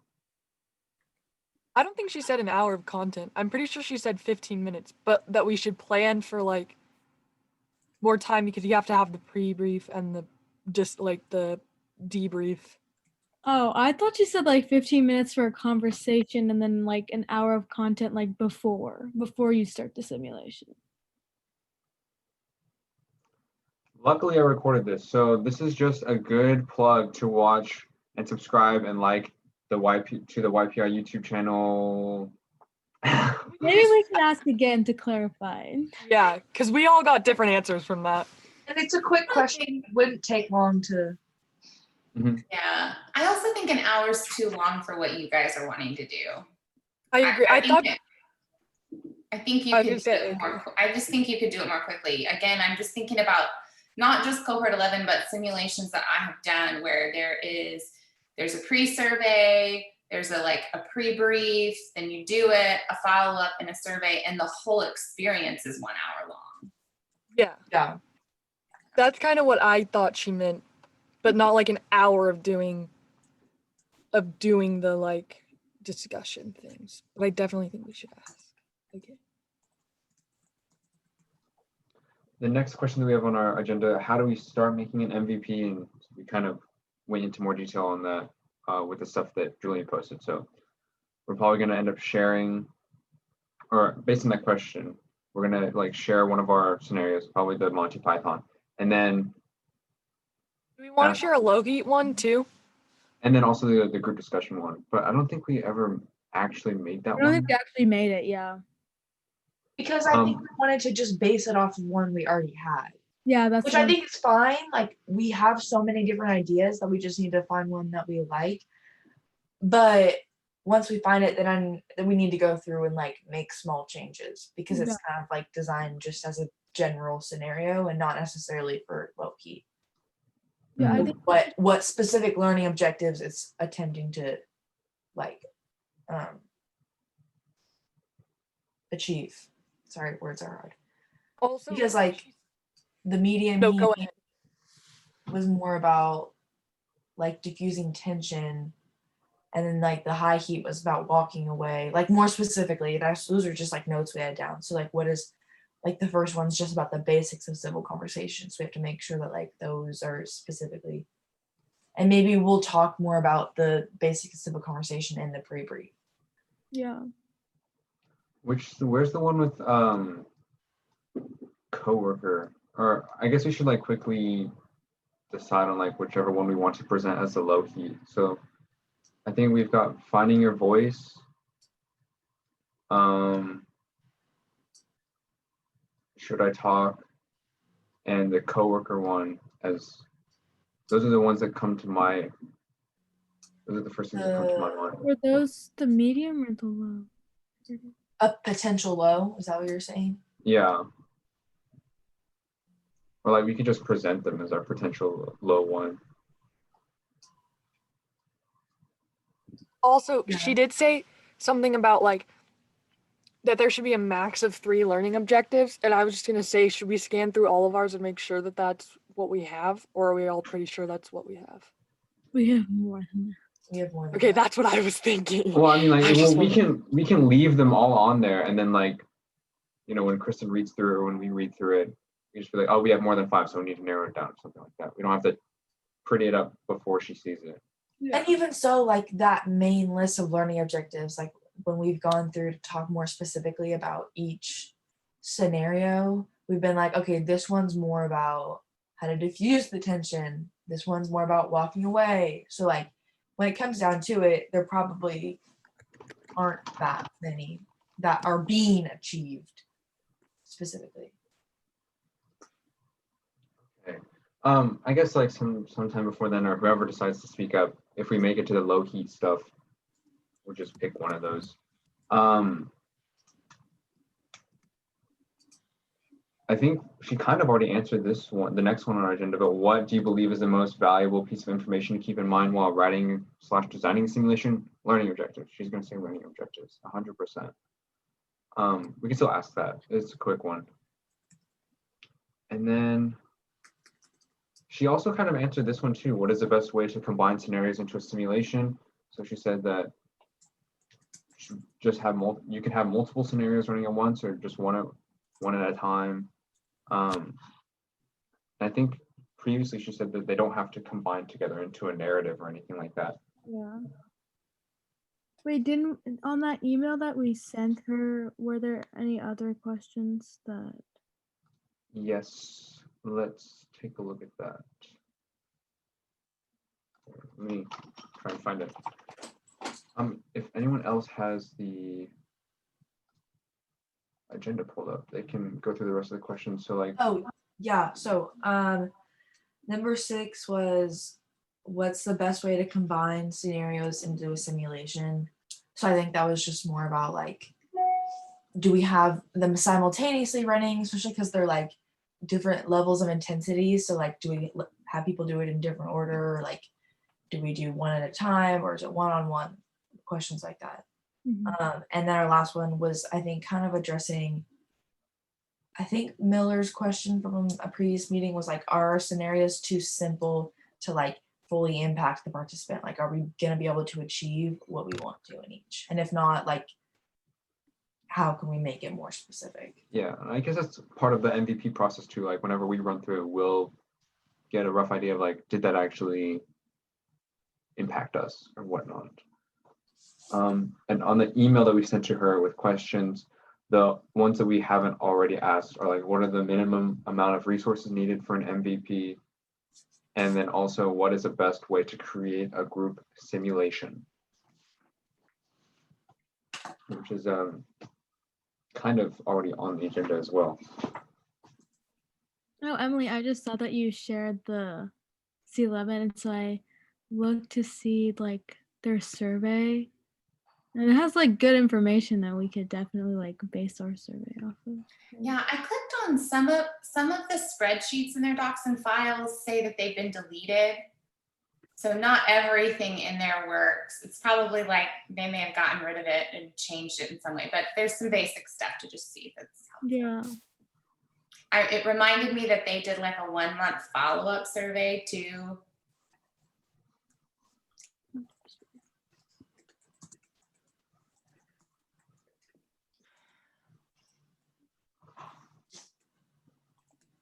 Okay, I just sent Kristen a text.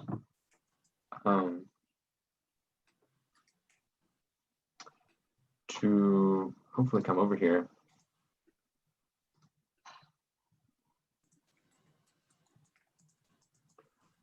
Oh, you know what? The way I set it up. You can usually hit leave and then like leave breakout room.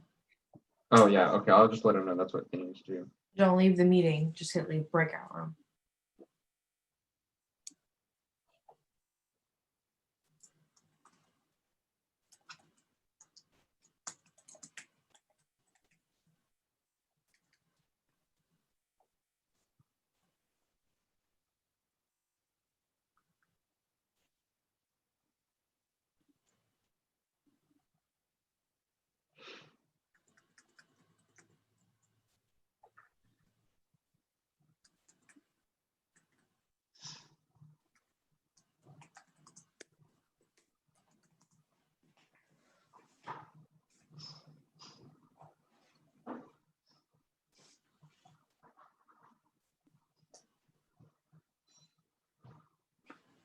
So everyone just feel free to refer back to the questions in the chat.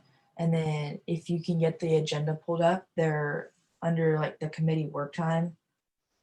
There are more questions so she can hear from like all of us. And then I have them all typed up. So I'm gonna take notes as we're talking and anything else helpful she has to say. Do you want me to copy the questions from the agenda into our chat? I have the agenda pulled up. Yeah, sure. That'd be helpful for. So we don't have to flip back and forth.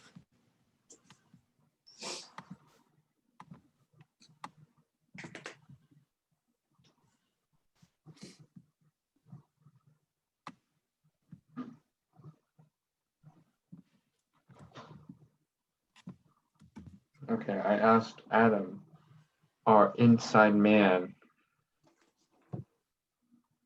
to see if Kristen's ready to wrap up the video conversation committee, and he said the discussion is flowing well right now. So I don't know when she'll end up joining us. So maybe we can work on a scenario a little bit more. Yeah, and we can always push back our plus delta. Yeah, that doesn't take very long. And also, while we're looking at the scenarios, do we want to look at a low heat one that we could possibly show Kristen? Like, do we want to decide which low heat one? Because I know we're doing Monty Python for our high heat, but there's like a couple options, Find Your Voice and a few other, I can't remember the names of my pad. Yeah, I say we talk through them a little bit, and I just like hear from everyone on like where they stand on having each one as a low heat. Okay, so remind me if this is not what it is, but from what I remember, low heat we decided was going to be group discussion based, right? Rather than one-on-one. Or so like we just thought that low-key would be the best opportunity to have a group discussion rather than having like a group of 10 all shouting at each other because it's high heat or something. And yeah, remember, because we were talking about like what's like a topic that we could do, and we said like weird food. I think it was like weird food combinations. Weird food combinations. I have a funny just experience, and that is in the context of some friends at church, someone asked the question if people were anti-vax, which is, hugely controversial especially for parents, because they're, you're in the middle of like making decisions about vaccinating your children, which is, you would think would be like an intense conversation, but the people got the follow-up. What part of the conversation was about how people felt about the singer Lauren Daigle, which I don't know if you guys know her.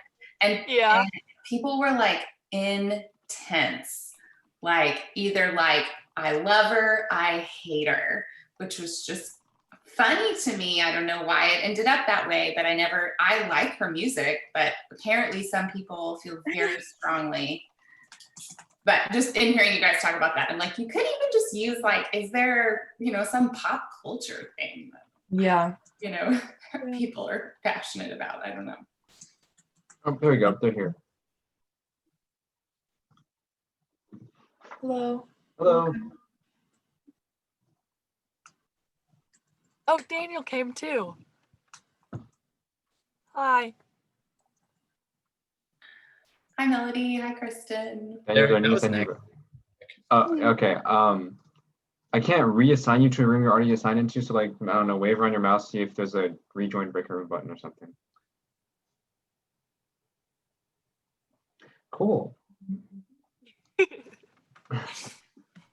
I have about 3 minutes before I have a meeting with my boss. So I think where'd Melody go? Did she leave? Oh, tell her to come back. Come back. All right, well, you guys just jump right in then. Dive in, and I'll stay on as long as I can. I'll stay on until my boss texts me. Okay. Thank you so much, Kristen. Of course. So our biggest question right now is how we've got like a lot of scenarios kind of written out, and we just want to get into like testing them. We've kind of been like stuck a little bit, so we just want to figure out like we just want to hear what advice you have to like starting and running a simulation, like testing one. Sure. Okay, so be helpful if I could see one of your cases or your scenarios. Okay, I will share. Cool. This one. Eric, do you also want to explain what the high heat, low heat is? I don't know if you've already explained that to her. Where is our Monty Python one, by the way? It's like the two pink next to each other. It's the right one. Oh, okay. I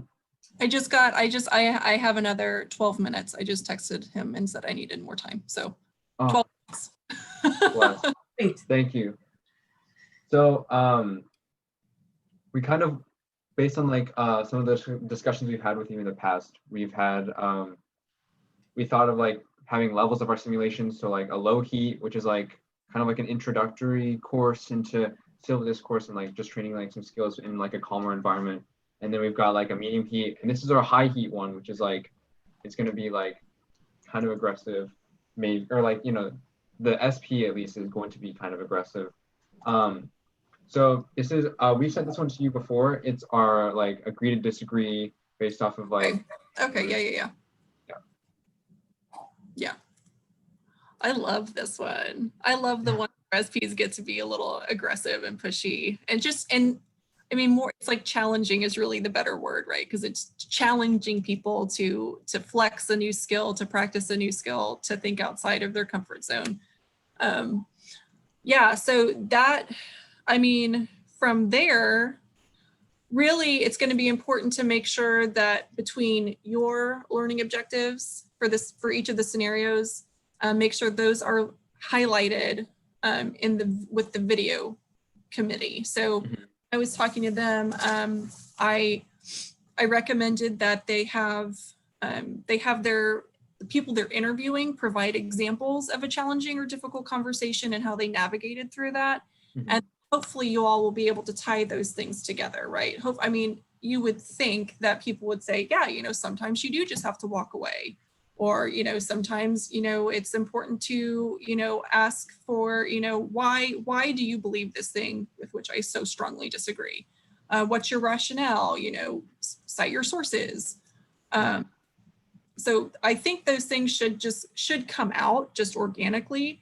But really, you know, when you get down to close to the end, there should be a one-to-one match. Okay. And I think, you know, it really seems like you're at a point where you could start role playing within your small group and seeing how it feels, how long it takes. Okay.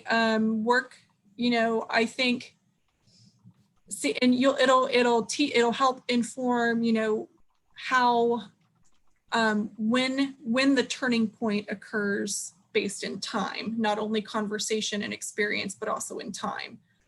Helps the SP know that if one of the points of this is to really be challenging to the learner, if the learner hasn't gotten them there by X time, SP just needs to go ahead and turn it on. Yeah. And so time it out, see how it happens, you know, within your role play groups.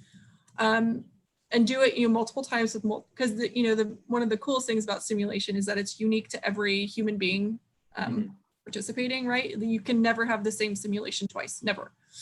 So I would, you know, run these scenarios with multiple people, multiple times.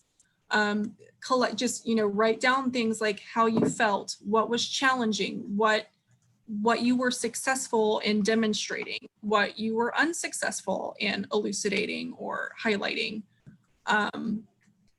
Again, the timing, I'm trying to think.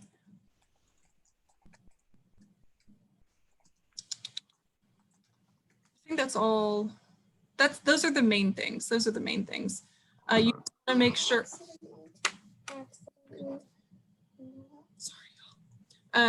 you just want to make sure that, you know, you are what you intend for the learners to get out of the simulation, they are able to pull those things out. They're able to demonstrate those skills.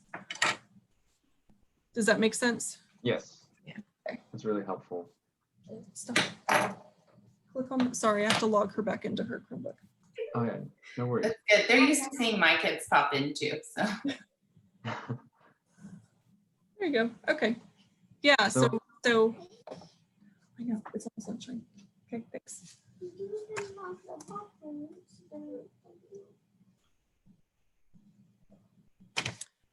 was maybe a mistake to teach my children how to tell time.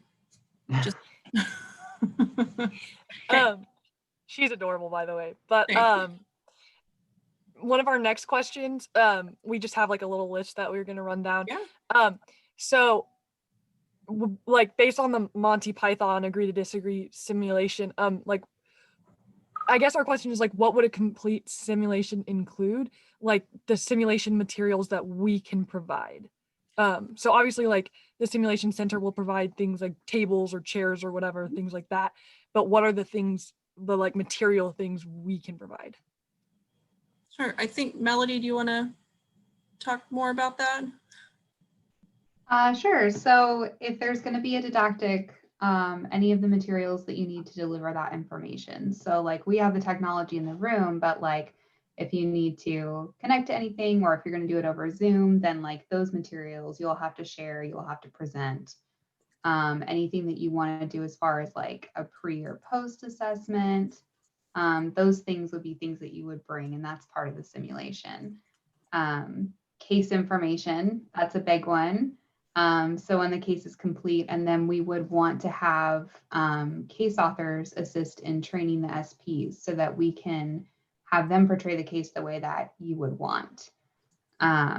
And then with the case, if you decide that you want a door note, which is the information that the participants would see before they go into the room, it just would give a brief explanation of like, here's where the encounter is happening. Here's what you know so far walking into the room. So it sets the context. So that usually is part of the case. And it would just give them like, here's the information, here's what you're expected to do. So anything instructional that you can tell them about what's supposed to happen inside the room. Sometimes it will tell them how long they have, but you can also just share that information in the pre-brief. And then any like, we have capabilities with like moulage or props, but if there's something specific that you needed to bring for any reason, one of our cases is an end of life counseling case and it needs a Bible. So we've got Bibles that we include in that case. There are like occupational therapy things that we do, and they'll bring down crutches and wheelchairs and stuff like that. So anything like that that you would have to bring, I doubt for this situation, but that would be something that y'all would bring with you.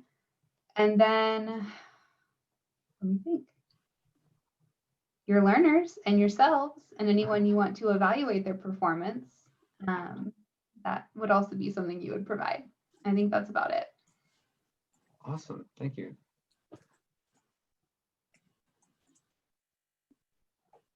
So then, actually no, yeah, okay. That was a really good answer. I don't have any questions for that. Let's just move on to the next one on our list. So basically, maybe Melody was here for this, or at least heard this, but I'll just briefly run through it again. So we've got the high heat, which is like basically the SP like disagrees with everything you say. And then we've got like different levels. So we're also gonna have a low heat and a medium heat. And we noticed a lot of our scenarios were like 1-to-1, and that's just, which is one of the reasons why we asked for like the typical SP to participant ratio, because we want to have like a decent size simulation, but you know, having 1-to-1 simulations is maybe not the best way to do that since there'd be so many SPs needed. And so we wanted to figure out like the best way to run a group simulation, or like to come up with one, because so many of ours are 1-to-1. And we decided to like make our low heat simulation or scenario our group discussion thing. But we would like some tips on how to create an effective group simulation. Yeah, so I think it can be really effective to assign or have someone volunteer to be a participant and have a group of people watch that encounter and then debrief together about what they all noticed, or have like a short feedback session about what they all noticed before the larger debrief. That would be what we call like a theater style. There's also the round robin, which would be a group of people who are speaking to one standardized or simulated participant, and they would take turns speaking to this person as if the group as a whole is one person, if that makes sense. So their performance is all tied together as one experience, but they all participate actively. Yeah, and with the round robin, you can do like a tap in and tap out. Like if you get stuck, you can say like, okay, I need help. And then one of your colleagues could or friends would step in and, you know, give it a stab to carry the rest of the encounter. I like that. That's really interesting. Yeah. So like maybe I could see that working like one of our scenarios where it requires like a larger knowledge base. Like if we're incorporating an actual like political topic in there, so then like one person would be like, oh, I don't know anymore, and the next person would chime in. I like that. Yeah, yeah. And that one, I mean, those from an experiential side, people get nervous. People get nervous in simulation. Bye, Adam. Okay, people get nervous in simulation anyway, and sometimes when you're in those round robin scenarios, people are nervous to speak with direct, I mean, in the group simulation too. But what's really great about the round robin is that you warm up to the fact that you're all in it together and you're there to help each other, as opposed to the theater style where it's like, you got to keep going. And there's still people watching you. So the round robin feels a little safer. Yeah, because that could be anxiety inducing, especially for the one person who has to do it. I feel like if that were me, I would definitely, if I didn't know what to do in that situation, I might get a little stressed and a little panicked, and that's not necessarily what we want for our learners. I mean, a little bit of uncomfort, but not to the point of panic or anxiety. Right. And as you're, you know, as we continue to move through this and, you know, potentially develop new scenarios, maybe it does get to a demonstrative point where it is a group simulation like that, but you are more expert in the material and the skills. So at least you're not freaking out about two things. It's just the watchers. Yes. There's a psych simulation that we have where faculty does a theater style like demonstration with a simulated participant, and then they move into the simulation one-to-one encounters. I'm just sitting here thinking, I wish I could have done this when I was in school. And y'all, I'm sorry, I've got to jump off, but I think Melody, I'm not sure how much longer you can stay, but as long as you're able to, feel free. Okay. Thank you so much, Kristen. Thanks, y'all. We'll be in touch. Yeah. Bye. Thanks so much. I want to, Melody, we just have a few more minutes and you probably want to break too, but I wanted to run something by all of you as I'm just thinking through everything we've talked about. The main thing I'm thinking about is how you were describing executing some of these virtual simulations. And for you guys, I'm wondering, I'm envisioning via Zoom where each scenario is a breakout room and participants travel through low heat, mid heat, high heat, and that experience is the simulation, but the breakout rooms represent the scenarios. So me as the learner could, you know, kind of go through all of those and then afterward debrief all of it together. Yeah, when you were describing the various levels of heat, not only did I get hungry, but I was thinking about like, what if all the participants were paired into groups of 3 and the SPs would rotate, and then each of those in the group of 3 would take turns and not really know necessarily which level of heat they were going to get. But they, you know, it would rotate, and then each of them would take turns, and they would just get like the low, middle, and higher heat SPs as things rotate. So you could almost have like 6 or 9 breakout rooms with groups of 3 students or participants, and have the SPs rotate around and they experience all those different levels. Yeah, that's cool. This is a really innovative way to use Zoom for what you guys do. Yeah, it has its challenges for sure. I think the biggest drawback is just that Zoom doesn't really have a capability where you can record in the breakout rooms unless you have. So like when we first started simulating virtually, no one was coming in to the university, and we had to drop every sim except for OSCEs because those are the high stakes graded exams. And we did it all through Zoom, and each exam room had to have one proctor, and we were all on the computer, one student, one SP, and us. for like 6 hours. You know, we'd be running through students and we were helping Oklahoma City do OBGYN, OSCE and stuff. And we were timing and recording and uploading those videos to Learning Space. It was very time intensive, do not recommend. But that's why we developed this hybrid situation where we had the exam rooms live with Zoom in there while we were recording, because you can't unfortunately record in the breakout rooms. Yeah. You have to be the host. Interesting. Yeah. Cool. Okay, guys, do you have anything else for Melody?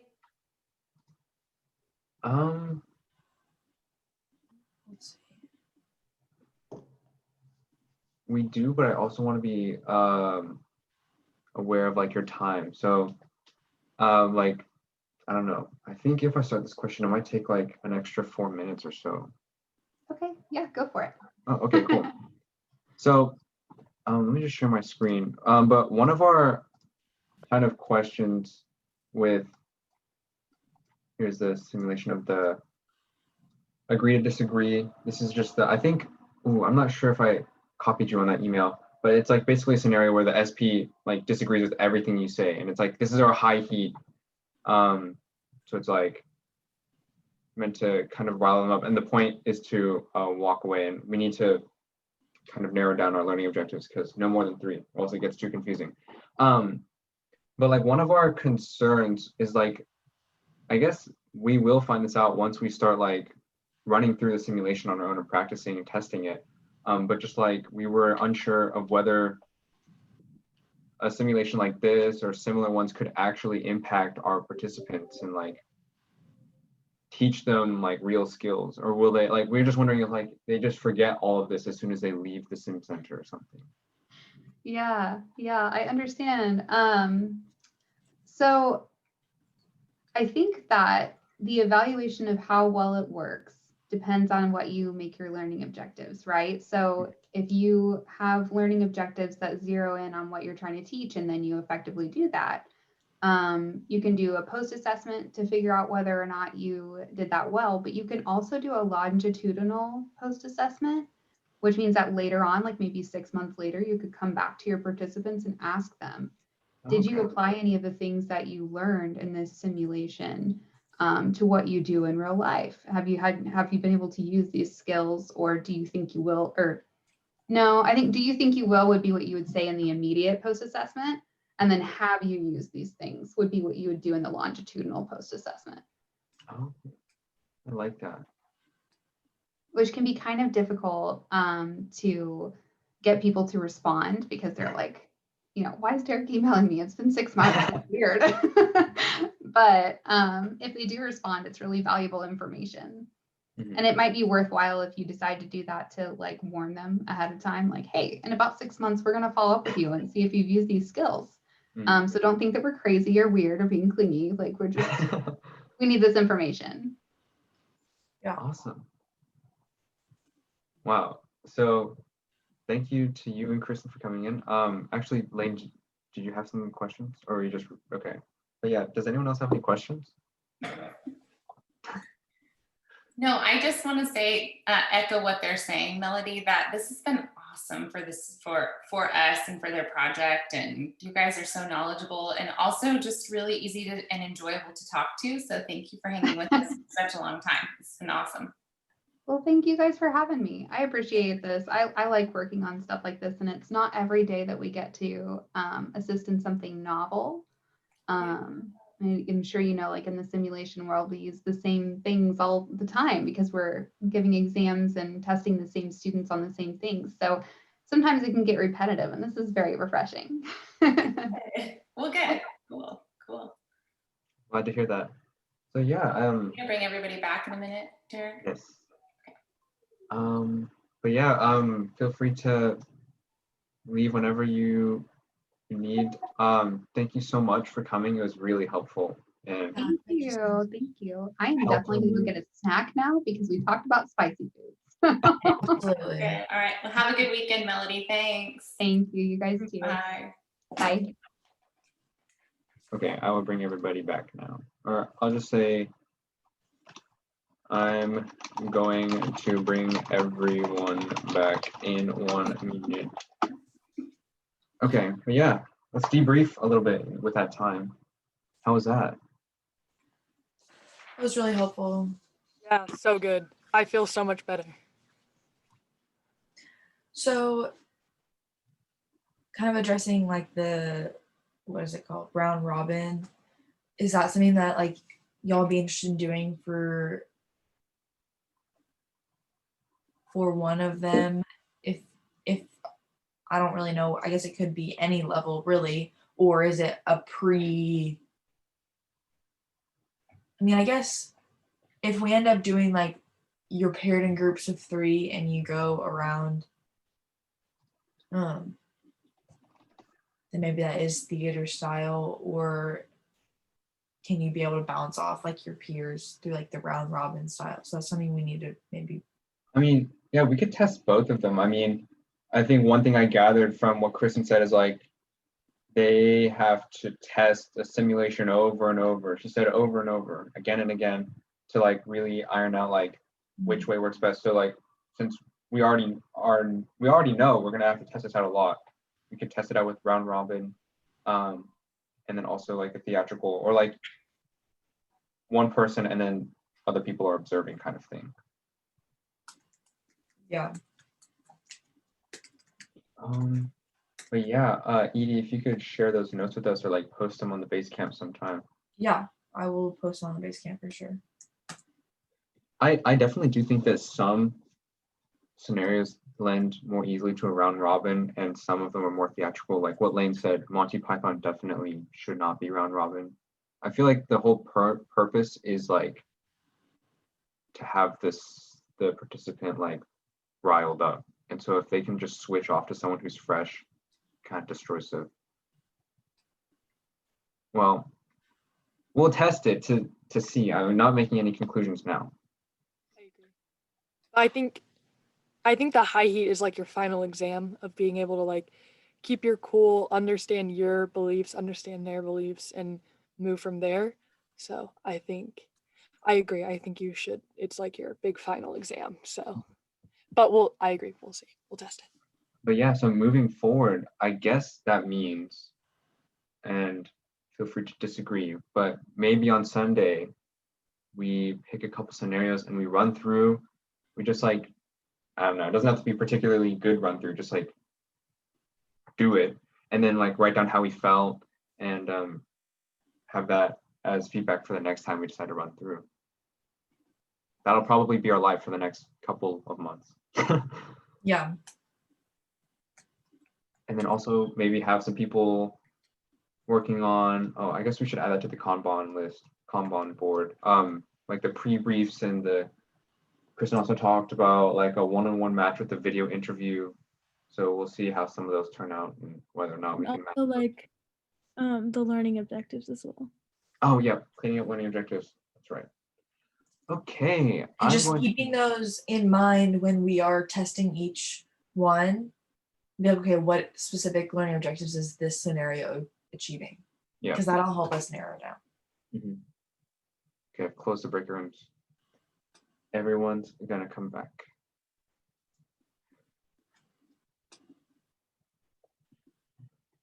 Okay, I posted our meeting notes. It should be, I changed it to anyone with the link can view it. So. Thank you, Edie. Yeah.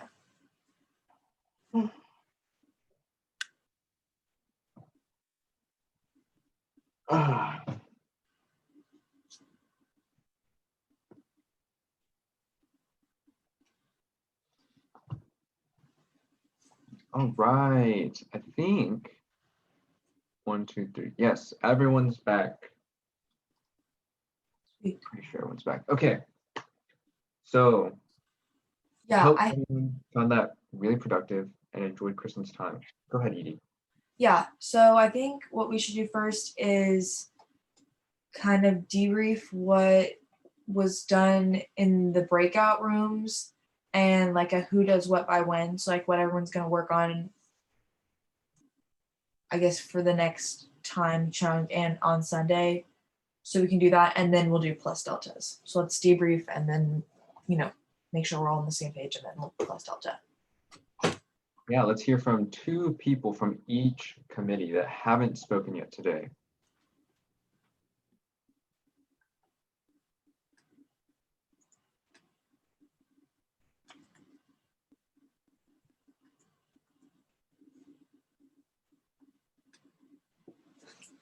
I can talk for the simulation. So what we did, we had our discussion with Kristen, and after that, we started planning on how we're gonna begin combining our scenarios and begin testing out like a potent simulation. And yeah, and that's probably what we're gonna do on Sunday as well. Start drafting like pre-briefs and debriefs. Okay, for videos, one thing we need to do Sunday is like finalize what we're going to be talking to Wes with and like decide what we're going to show him because the meeting is the 18th, which is in a week. And we need to figure out who's going to go to the meeting with him. Oh, what are the details on the meeting? You said December 18th. Yeah, December 18th. He's kind of free whenever. He made it clear like whatever our schedule fits around. So we just said next Saturday, and then we said 10 a.m. We don't really know where we're meeting yet. He's free with anywhere, like a coffee shop or OU Tulsa if everyone wants to go there, if we can. So I don't really know what works best. I was just gonna say on that, Adam, I think you saw in Basecamp, but the stuff that Adam copied and pasted was about something else, about meeting at OU. So I don't think they'll let us use their campus for this thing, for this meeting, because it would be like a gathering of people. And they are super locked, like they're pretty super locked down. So for what that's worth. That's fine. I'm pretty sure we can just like compromise on a coffee shop or library that's nearby. Yeah, yeah.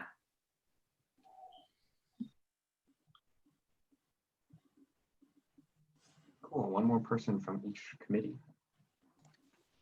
In videos, we also showed Kristen. Oh, you go ahead. Okay. We showed Kristen like the first minute and a half of our interview, and she gave us some good pointers on kind of what we could do with other videos, and yeah, we just had a good discussion with her. Awesome. So Baron, like in that discussion, what were some like specific things that you guys thought were helpful or interesting? Looks like, did Derek read? Oh, thank goodness. Okay. Thank goodness I came back because I'm recording this meeting. So if my Zoom crashed, then. Oh, he's so sad. All right, one more person from simulation group.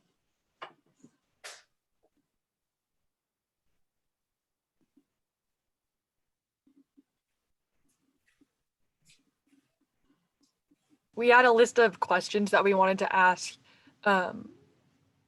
Kristen that we thought would push us in the right direction and give us momentum to keep moving. And we got that whole list answered. So we're feeling pretty confident about our next steps. And I think we can see a little bit further. Cool. Also, just one thing she mentioned was about like how like learning objectives will hopefully line up with the videos. So like how she suggested that in the interviews, asking them like if they've encountered uncomfortable like conversation or like in their field, and you know like what they've taken away from it. And you know our learning objectives line up with like our personal experiences, so hopefully like they'll line up with others too, and then they can flow really well and we can use them as examples in each scenario. But yeah, we can move to plus delta, or go ahead. Yeah, well, I just want to say, like, I mean, that felt really good, didn't it? I think that they were hugely helpful. And it also, I think my general sense is that building the simulation feels a little more concrete now. So, yay. Okay, that's all. I have 2 fun announcements, but I can do them after plus delta if you want. Okay, yeah, plus delta, let's do it really quick. What moved us towards progress? What hindered progress? Go. Plus was Kristen and Melody being here. They were here to answer every question that we had, and they also showed us a wonderful PowerPoint. That was definitely a plus. Mm-hmm.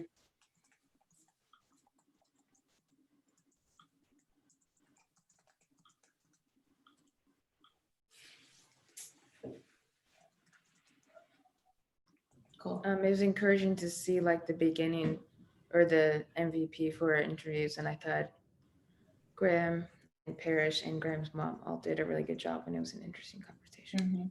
Yeah. And like encouraging.